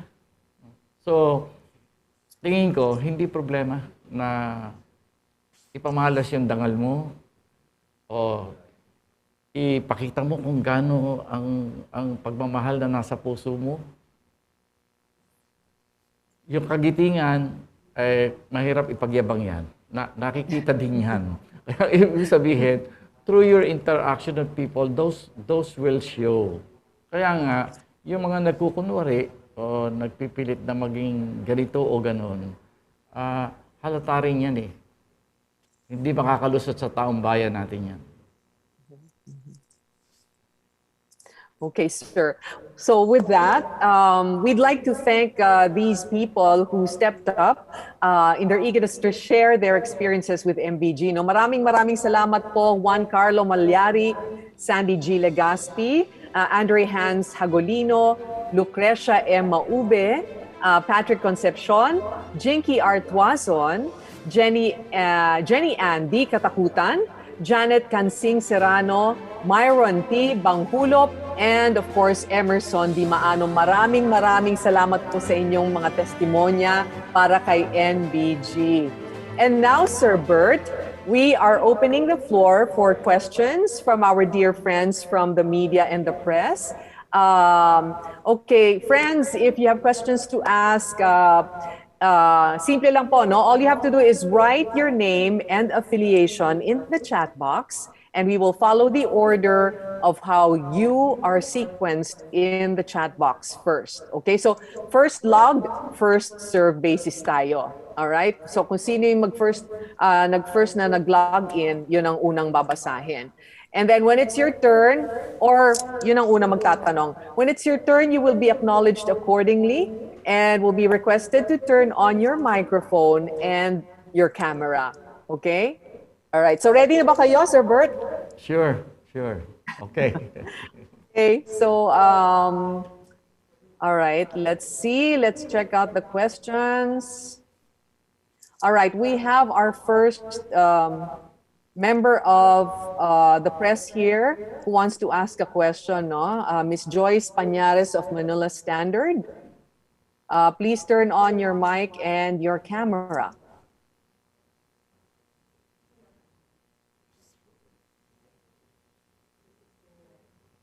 Okay, you're on cam. Can you please unmute your mic? Sorry, can you hear me? There you go. We can hear you. Hi, good afternoon, Sir Bert. Hi. Hi, sir. Sir, no, I just have two questions for you. What are your thoughts on the possibility of a Marcos returning to Malacanang? And you mentioned earlier attempts at historical revisionism and how you intend to push back against this. Are you challenging other presidential candidates to do the same? Alam mo, malungkot itong nangyari sa atin eh. No? Kasi nga, akala ko nung magkaroon tayo ng People Power Revolution of 1986, medyo binigyan na natin ng paghuhusga ang pamilya ni Marcos. Sana kako tapos na yan. At ang mga tanging naging concern lang natin noong araw ay kung paano natin babawiin ang mga ninakaw. O kaya naman, kung paano natin makikita yung mga itinatago. Kaya akala ko tapos na yan. Pero apparently, hindi naman natin siguro sila masisisi. Gusto pa rin ibalik ang pamilya Marcos sa Malacanang. Ang mangyayari dito, nakita ko ngayon na mukhang nagiging mas mahalaga ang eleksyon natin ngayon. Kasi parang ibabalik natin ang nakaraan. Ang mangyayari ngayon muli tayong babalik sa sambayanan. At muli nating ipapaliwanag kung bakit noong 1986, hinusgahan ng bayan ang pamilya Marcos. Kung ang ginagawa nila ngayon, medyo nakaka-disturb ng konti kasi binabago ang kasaysayan. Ipinapakita na ang nagkamali yung EDSA People Power of 1986 instead of what they have done or what their father have done. Medyo mahirap ng konti ito. So you are going to ask me, what will be the meaning kung nakabalik sa Malacanang ang mga Marcos? Huwag na nating intayin yun. Ngayon pa lang, hamunin na natin. Sa panahon nitong kampanya, bakbaka na. Ipakita natin ang tama at ang kamalian nila. Ipakita natin ang katotohanan. Ang aking hinihikayat ngayon, yung mga aktivistang buhay pa, kumilos tayo. Pasukin natin ang puso ng ating mga kabataan. Sabihin natin sa kanila, oy, mag-iingat kayo sa paniniwalaan nyo sa kasalukuyan. Kayo naman ang nakakaintindi niya yung mga fake news na yan at mga text na yan. Kayo ang mas nakakaintindi yan. Ako, naghahanap pa ako ng anak para turuan ako kung paano mag-communicate sa mga panibagong sistema ngayon.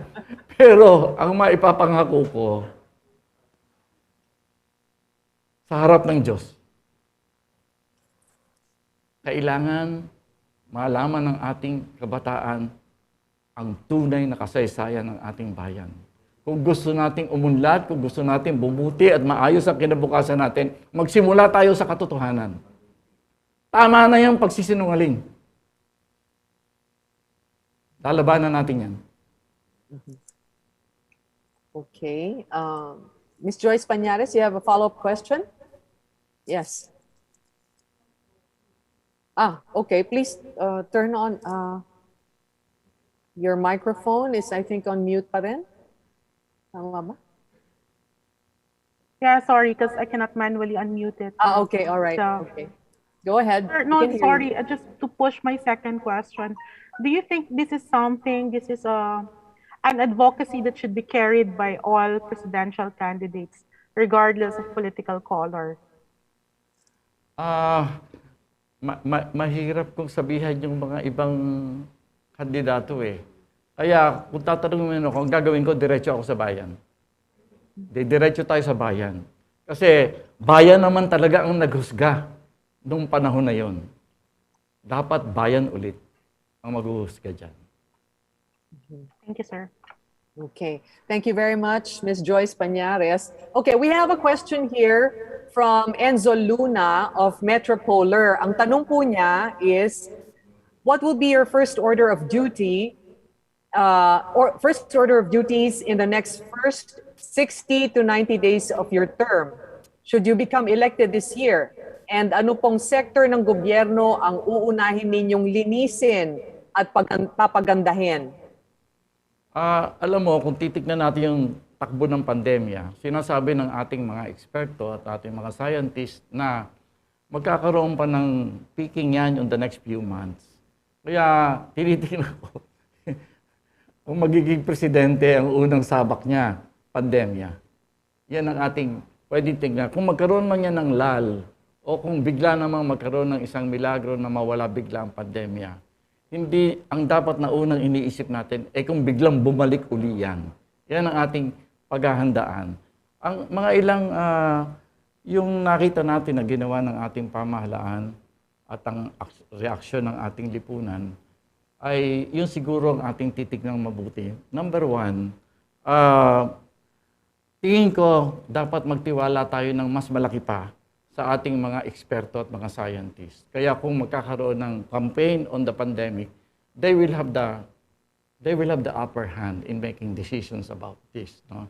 Sila dapat ang pakikiusapan natin na talagang magkaroon ng mga pagpupulong para maibigay nila ang mga tamang rekomendasyon sa pamahalaan kung ano ang mga steps na gagawin, kung paano paghanap ng cure at pagbigay ng cure sa pandemic.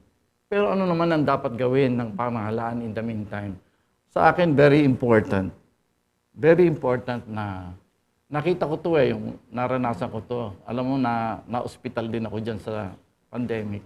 Very important yung immune system ng ating buong bansa. Siguro kung ako inahandyan, ang una nating titignan ay kung paano i-raise yung immunity ng buong lipunan. Hindi yung may pauna-una lang, buong lipunan yan. And this can be done by government, by siguro simple, like kailangan ang taong bayan natin kakain ng tama at sapat na pagkain para magbubus ng immune system. Kaya ang una kong sabing lilinisin, hindi naman natin lilinisin agad. Pero ang una nating bibigyan ng pupuso natin para kumilos kaagad ay ang Department of Agriculture. Kasi ang una nating titignan ay kung paano tayo magkakaroon ng sapat at tamang pagkain para sa lahat. No?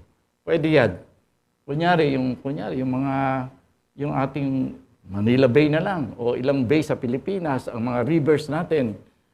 Normal practice sa ibang panig ng daigdig na nilalagyan na sinisid natin yan Dinadagdagan ng mga fry and yung mga similya ba ng isda, ng mga crabs, ibubuhos natin yan sa ating mga bodies of water para dumami kaagad. Kaya nang gawin yan immediately within sinasabi niyong 90 days.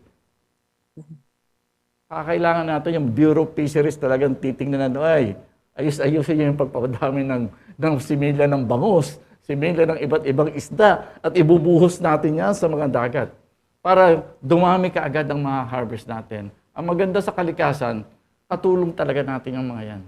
Mabilis yan, lalaki ang mga isda dyan. Doon sa bataan namin, dadaming alimango, ang hipon, ang fry, yan. Padadamihin natin in other words, ang pagkain. Department of Agriculture, pakikilusin natin ng todo. Hindi ako papayag na ang napakaraming empleyado ng Department of Agriculture ay nakaupo sa mesa sa Maynila. Lalabas sila sa bukirin. Lalabas sila sa mga probinsya.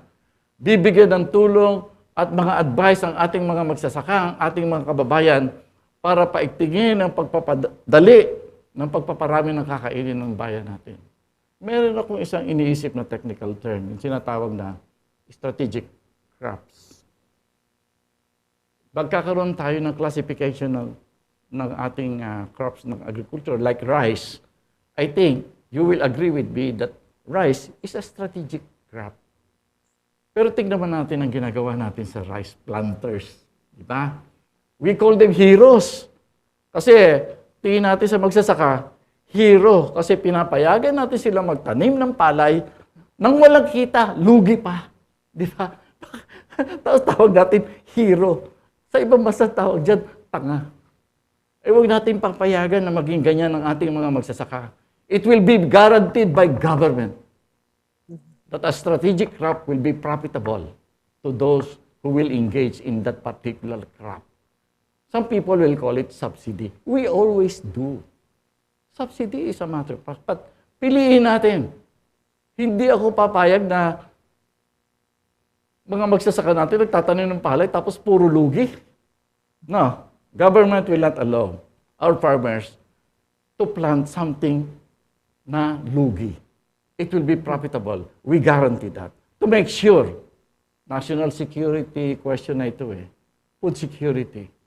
we want to make sure that a strategic crop such as rice will be produced by us. At huwag nating apihin yung nagpo-produce. Now, that's of course about farmers, pero we can modernize that easily. I think that rice production can be made profitable by modernizing it.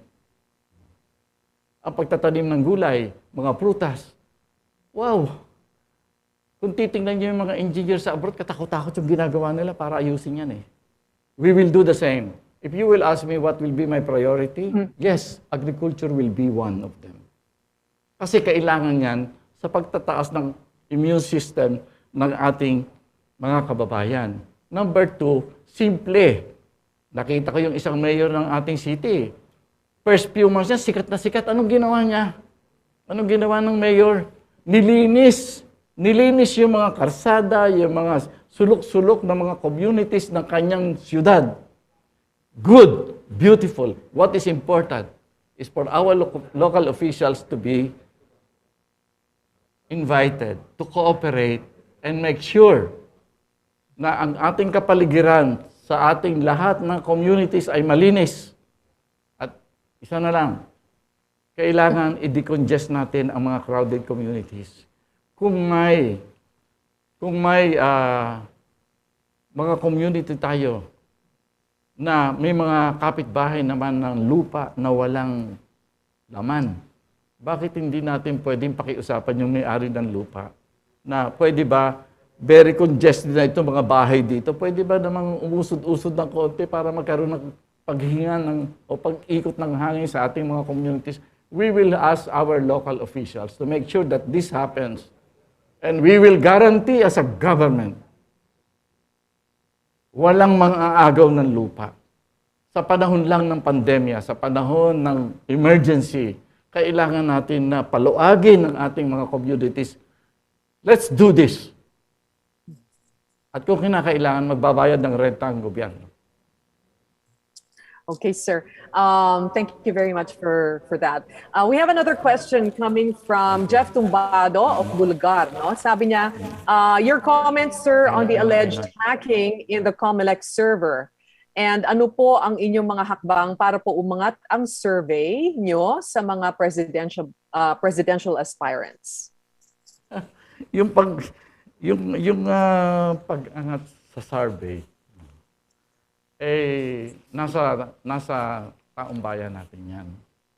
Pero para sa akin, ganito ang gagawin ko dyan. Malaki ang tiwala ko sa mga nagsasurvey na iba dyan. Yung iba hindi ko pinagtitiwalaan. Pero may mga pinagtitiwalaan ako dyan. At nakikita naman talaga natin ang paglabas niyan. No? Pero tingin ko, mas importante yung isang campaign. Tingin ko hindi popularity ang importante para manalo sa eleksyon. Ang tingin ko yung tunay na pagtungo sa ating mga kababayan. Magpaliwanag at magpakita ng iba't ibang options sa politika hanggang sa dumating ang panahon o oras na magkaroon tayo ng tinatawag nating national sentiment. Kung ang aking sinasabi at ipinapaliwanag ay mag-match doon sa national sentiment ng bayan natin, that to me is more important. Okay, sana sir. huwag dadayain ang eleksyon. Kapag ang sentimiento ng bansa ay dinaya mo, iba ang mangyayari. Okay.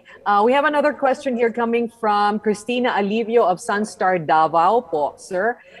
She asks, what is your take on Executive Order 70 or the whole of nation approach to end local communist armed conflict of the current administration? Alam mo, yan ay dati ng approach natin sa rebellion. Ang sinasabi niya, whole of government, dati total approach yan.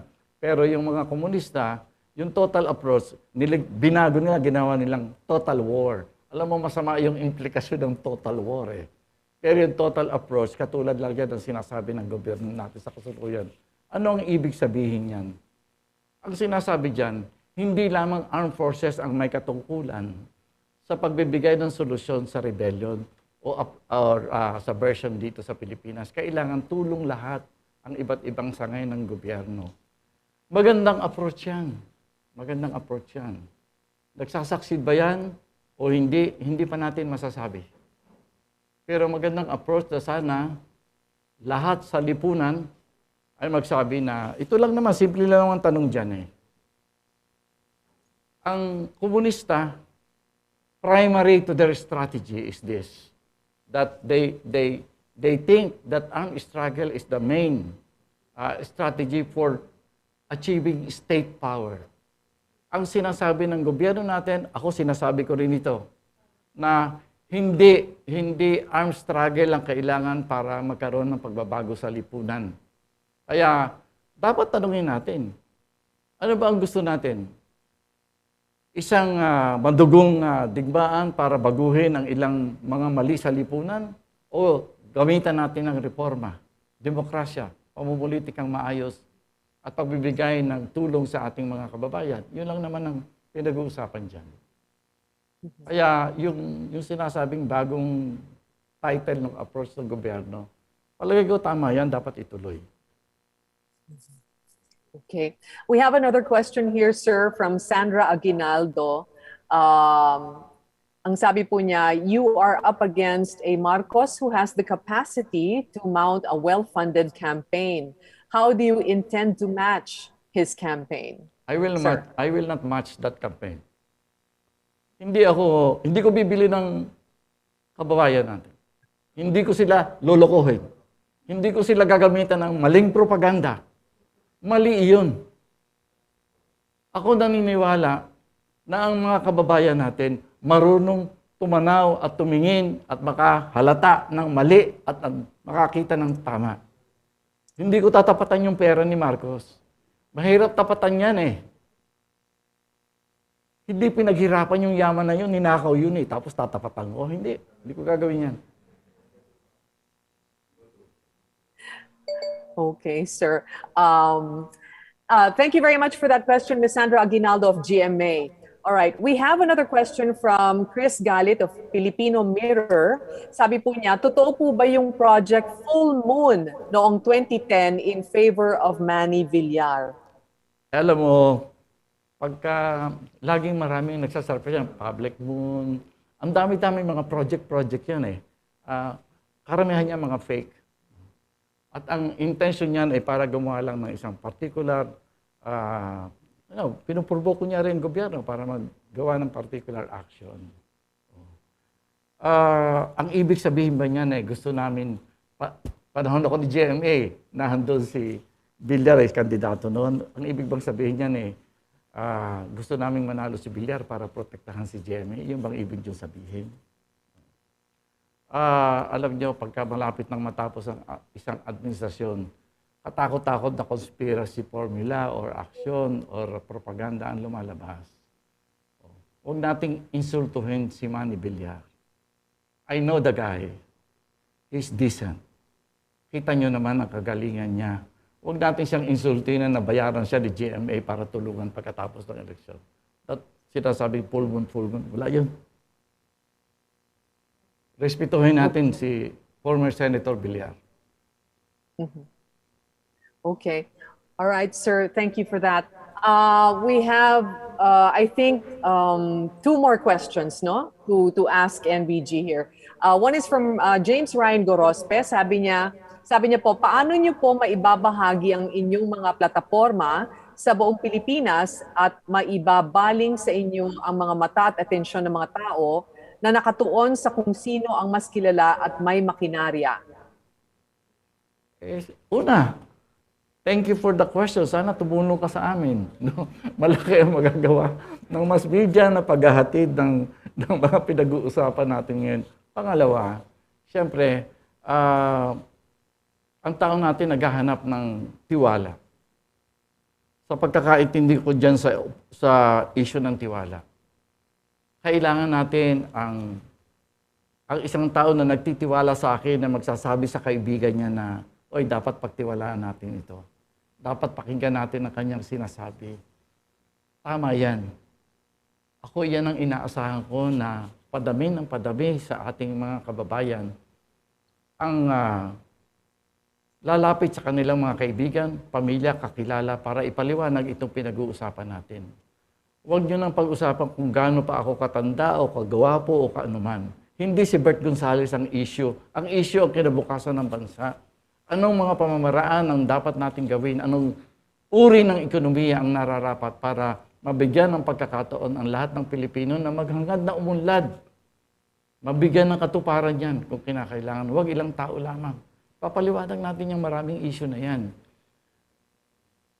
Makakatulong ng gusto ang mga nasa media. Makakatulong ng gusto ang ating, of course, ang aking partido at ating mga kaibigan.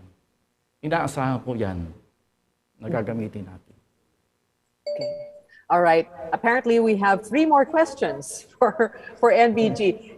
It's from John Bueno of kumagkao.com. Sabi niya po, in a place where books and facts are being broken down by mere TikTok videos, how would you stop the proliferation of fake news? We've been struggling to make our country richer than before and recover from the losses of previous administrations. What makes you different?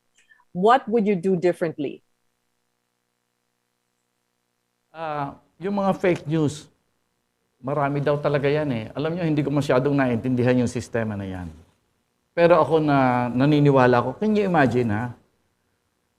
Pinag-uusapan ng gusto yung fake news ng ating mga kabataan. They know it eh. I think it's a matter of time. It's a matter of giving more information. I think fake propaganda, manipulation of information, this happens when there is enough information that comes in. No? Yung totoong mga impormasyon. So, sa akin, maglaligay ako ng mas maraming impormasyon. At kung medyo mag-iisip ang ating kababayan, makikita nila yan eh. Isi-shape natin yung pagpasok ng impormasyon in such a way that it will be so illogical, irrational, katangahan ang makinig sa particular information. Kaya lang naman nangyayari kasi yan, kasi walang counter information na magsasabi, ay, tingin ko mali ito eh. Di ba? Ganun ang gagawin natin. Now, what is my difference with the others? Iyan ang magpapanalo sa akin eh. Kaya huwag niyo akong tanungin ngayon. Kasi pag sinagot ko yan, panalo na ako. Tayo natin yung sasabihin ng mga kababayan natin. Mm-hmm. Okay. This one is from Katrina Domingo of ABS-CBN News, sir. Sabi po niya, can you tell us about the timing of your presidential bid? Why not run in the 2016 national elections? And why did you opt po to vie for the presidency instead of seeking perhaps a seat in the legislative branch or a lower post as your daughter had hoped? What is PGMA's take on your presidential bid? Did you give her a heads up po? Did she give you her blessing po? Sir. Unang-una, kung ako 50 anyos, siguro tatakbo ako ng congressman o kaya governor. Dahan-dahan. 75 years old na po ako, hindi na ako pwedeng magpalipat-lipat ng pwesto. Pangalawa, 10 taon ako sa pamahalaan bilang isang cabinet member. Babanggitin ko sa inyo si Presidente Gloria Macapagal Arroyo. Nung kami parehong wala na sa pwesto, tinanong niya ako, sabi niya, Bert, may mga sinasabit ka sa akin yung mga ginagawa mong memo sa akin, ang gaganda ng laman, bakit hindi mo ipinatupad? Sabi ko, ma'am, advisor lang ako, wala akong department.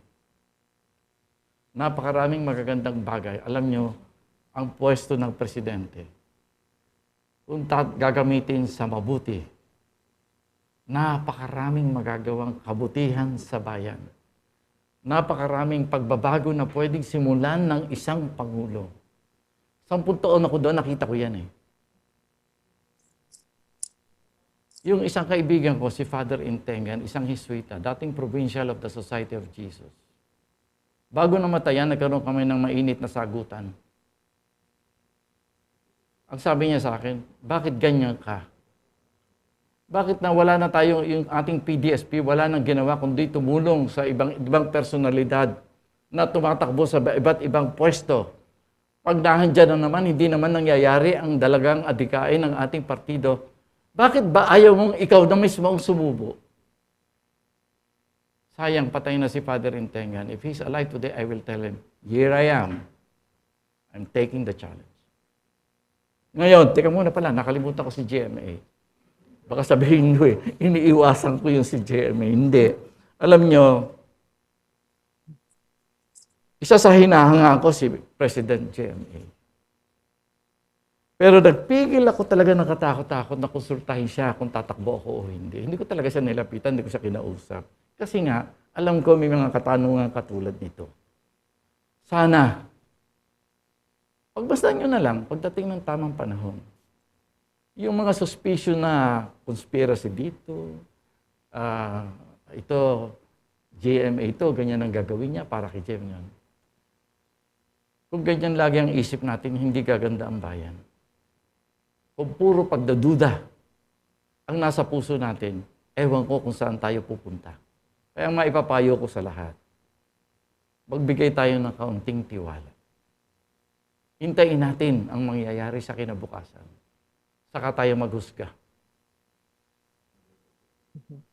Okay, sir. Our final question for today comes from Christina Maralit. Sabi niya, good afternoon po, sir. If elected president, how will you make China recognize the 2016 arbitral ruling favoring the Philippines with regards to our territorial dispute? Yan, alam mo, magandang issue yan eh. Ang nangyayari sa kasalukuyan, medyo nanunuyo tayo sa China kasi kinakatakutan natin sila. O kaya naman, nanunuyo tayo sa mga Amerikano para ipagtanggol tayo kung sakalit salakayan tayo ng China. Sa aking palagay, bago natin gawin yung mga ganyang bagay, ang unahin natin ay ano kayang gawin ng ating lipunan para mapigil ang ginagawang pag-angkin ng China sa ilan nating teritoryo.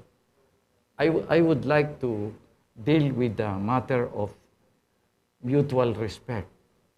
Sa tingin ko, dumating dahil sa mga, yung ibang ginagawa natin, ang nangyayari, lalo lang nawawala ang respeto sa atin ng mga bansa. Sa halip na respeto tayo, bumababa ang respeto sa atin. Kaya, anong nararapat nating ipakita sa China bago natin pag-usapan yung mga kaso na ganyan? Kailangan irespeto tayo ng China. At hindi naman mangyayari yan kung sasabihin natin, hoy, irespeto nyo kami. Hindi nangyayari yan. Aksyon ng lipunang Pilipino ang magpapakita kung kailangan at dapat na irespeto ang Pilipinas. Kaya nga ang sinasabi ko, natutuhan ko to, no? Ako'y nasa Defense Department. Pwede naman natin, may mga action tayong pwedeng gawin eh. Yung tinatawag na national mobilization. National mobilization is called for in times of war or similarly serious contingencies faced by the nation. Nahandyan yan. Constitutional ang aksyon na yan. Anong ibig sabihin ng national mobilization? Lahat ng sambayan ng Pilipino, i-mobilize natin para harapin ang mga contingency na hinaharap ng Pilipino. Sa ngayon kasi, for example, yung ating reserve force, ilang daang libo lang yan eh. But if we call for national mobilization and begin to authorize the increase of our reserve force to say 10 or 20 million, hindi yan pwedeng ikumpara sa dami ng mga sundalo ng Inchik.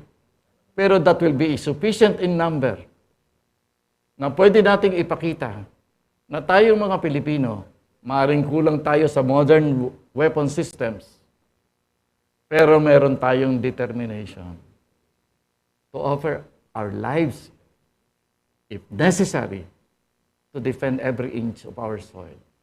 Dapat ipakita yan. Alam nyo, ang mga Inchik, nagmamahal din sa bayan yan. Alam ng mga leader ng China na kapag teritoryo ang pinag-uusapan, handang makipagyera ang mga China.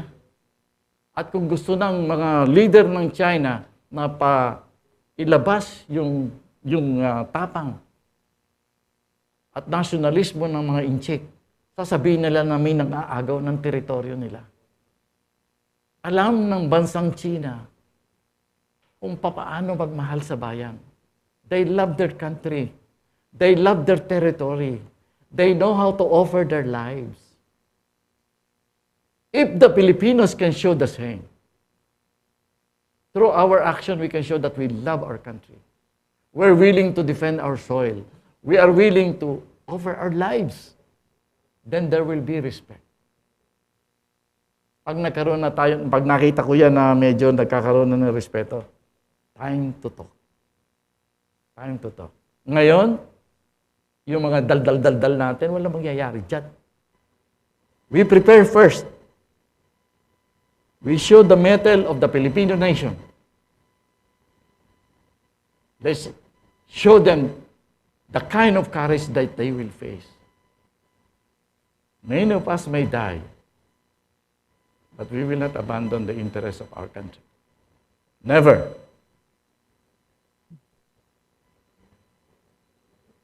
Okay, thank you very much for that, Sir Bert. And with that, we'd like to thank our friends from the press and media for your questions. Now, for those of you who were not able to ask questions, you may do so through NBG's social media sites. No, just follow him in social media, and if you have questions, you can post them in his social media sites, and he will gamely ask, or he will gamely answer your questions. Okay, so with that, we'd like to thank everyone once again for joining us this afternoon, and again, I would like to call back NBG, si Sir Bert, to say a few words before we wrap up. Masyadong idadagdag pa. No?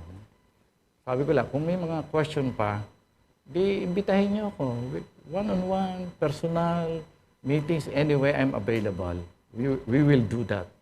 Kasi importante na maipalawanag natin ang mga nangyayari sa bansa natin. Mga ibang issue. Ako ay sana, pag nakita ng ilang kandidato dyan na sumisikat ako dahil ako'y nagpapaliwanag, baka magpaliwanag na rin sila. Ang pinaka-importante, pagtiwalaan natin ang ating mga kababayan, huwag natin silang insultuhin. Maiintindihan nila ang mga importanteng issue na hinaharap ng bayan natin. Tulong-tulong tayong magpaliwanag sa kanila. Ipakita nila sa kanila, ano ang ibig sabihin ng isang magandang bukas? What are our policy options that we can adopt as a people, as a nation, as a government para maayos yan? Ito lamang ang aking masasabi ngayon. I will spend what remains of the campaign period to explain as much to our people the nature and character of our problems and what are the possibilities of solving them. They trust me. They want me to lead this nation. I will say no. What I want is to be part of an entire society moving forward to a particular direction of building this nation to a much better one. Yun lang po. Salamat. And thank you very much, Sir Bert, for gamely answering the questions of our friends from the press and the media. Maraming salamat po sa inyo. Thank you. Yes. And of course, may I say, proud na proud po ako na nakilala ko po kayo at nakatrabaho ngayong araw na ito. Maraming salamat, Sir Bert. At mabuhay po kayo. Salamat. Okay, so with that, once again, we'd like to thank everyone for joining us today. And for more of your questions, please check out NBG's social media sites, and you can post your questions there, and he can, or you can also invite him, to talk. Okay, so he can gamely answer your questions.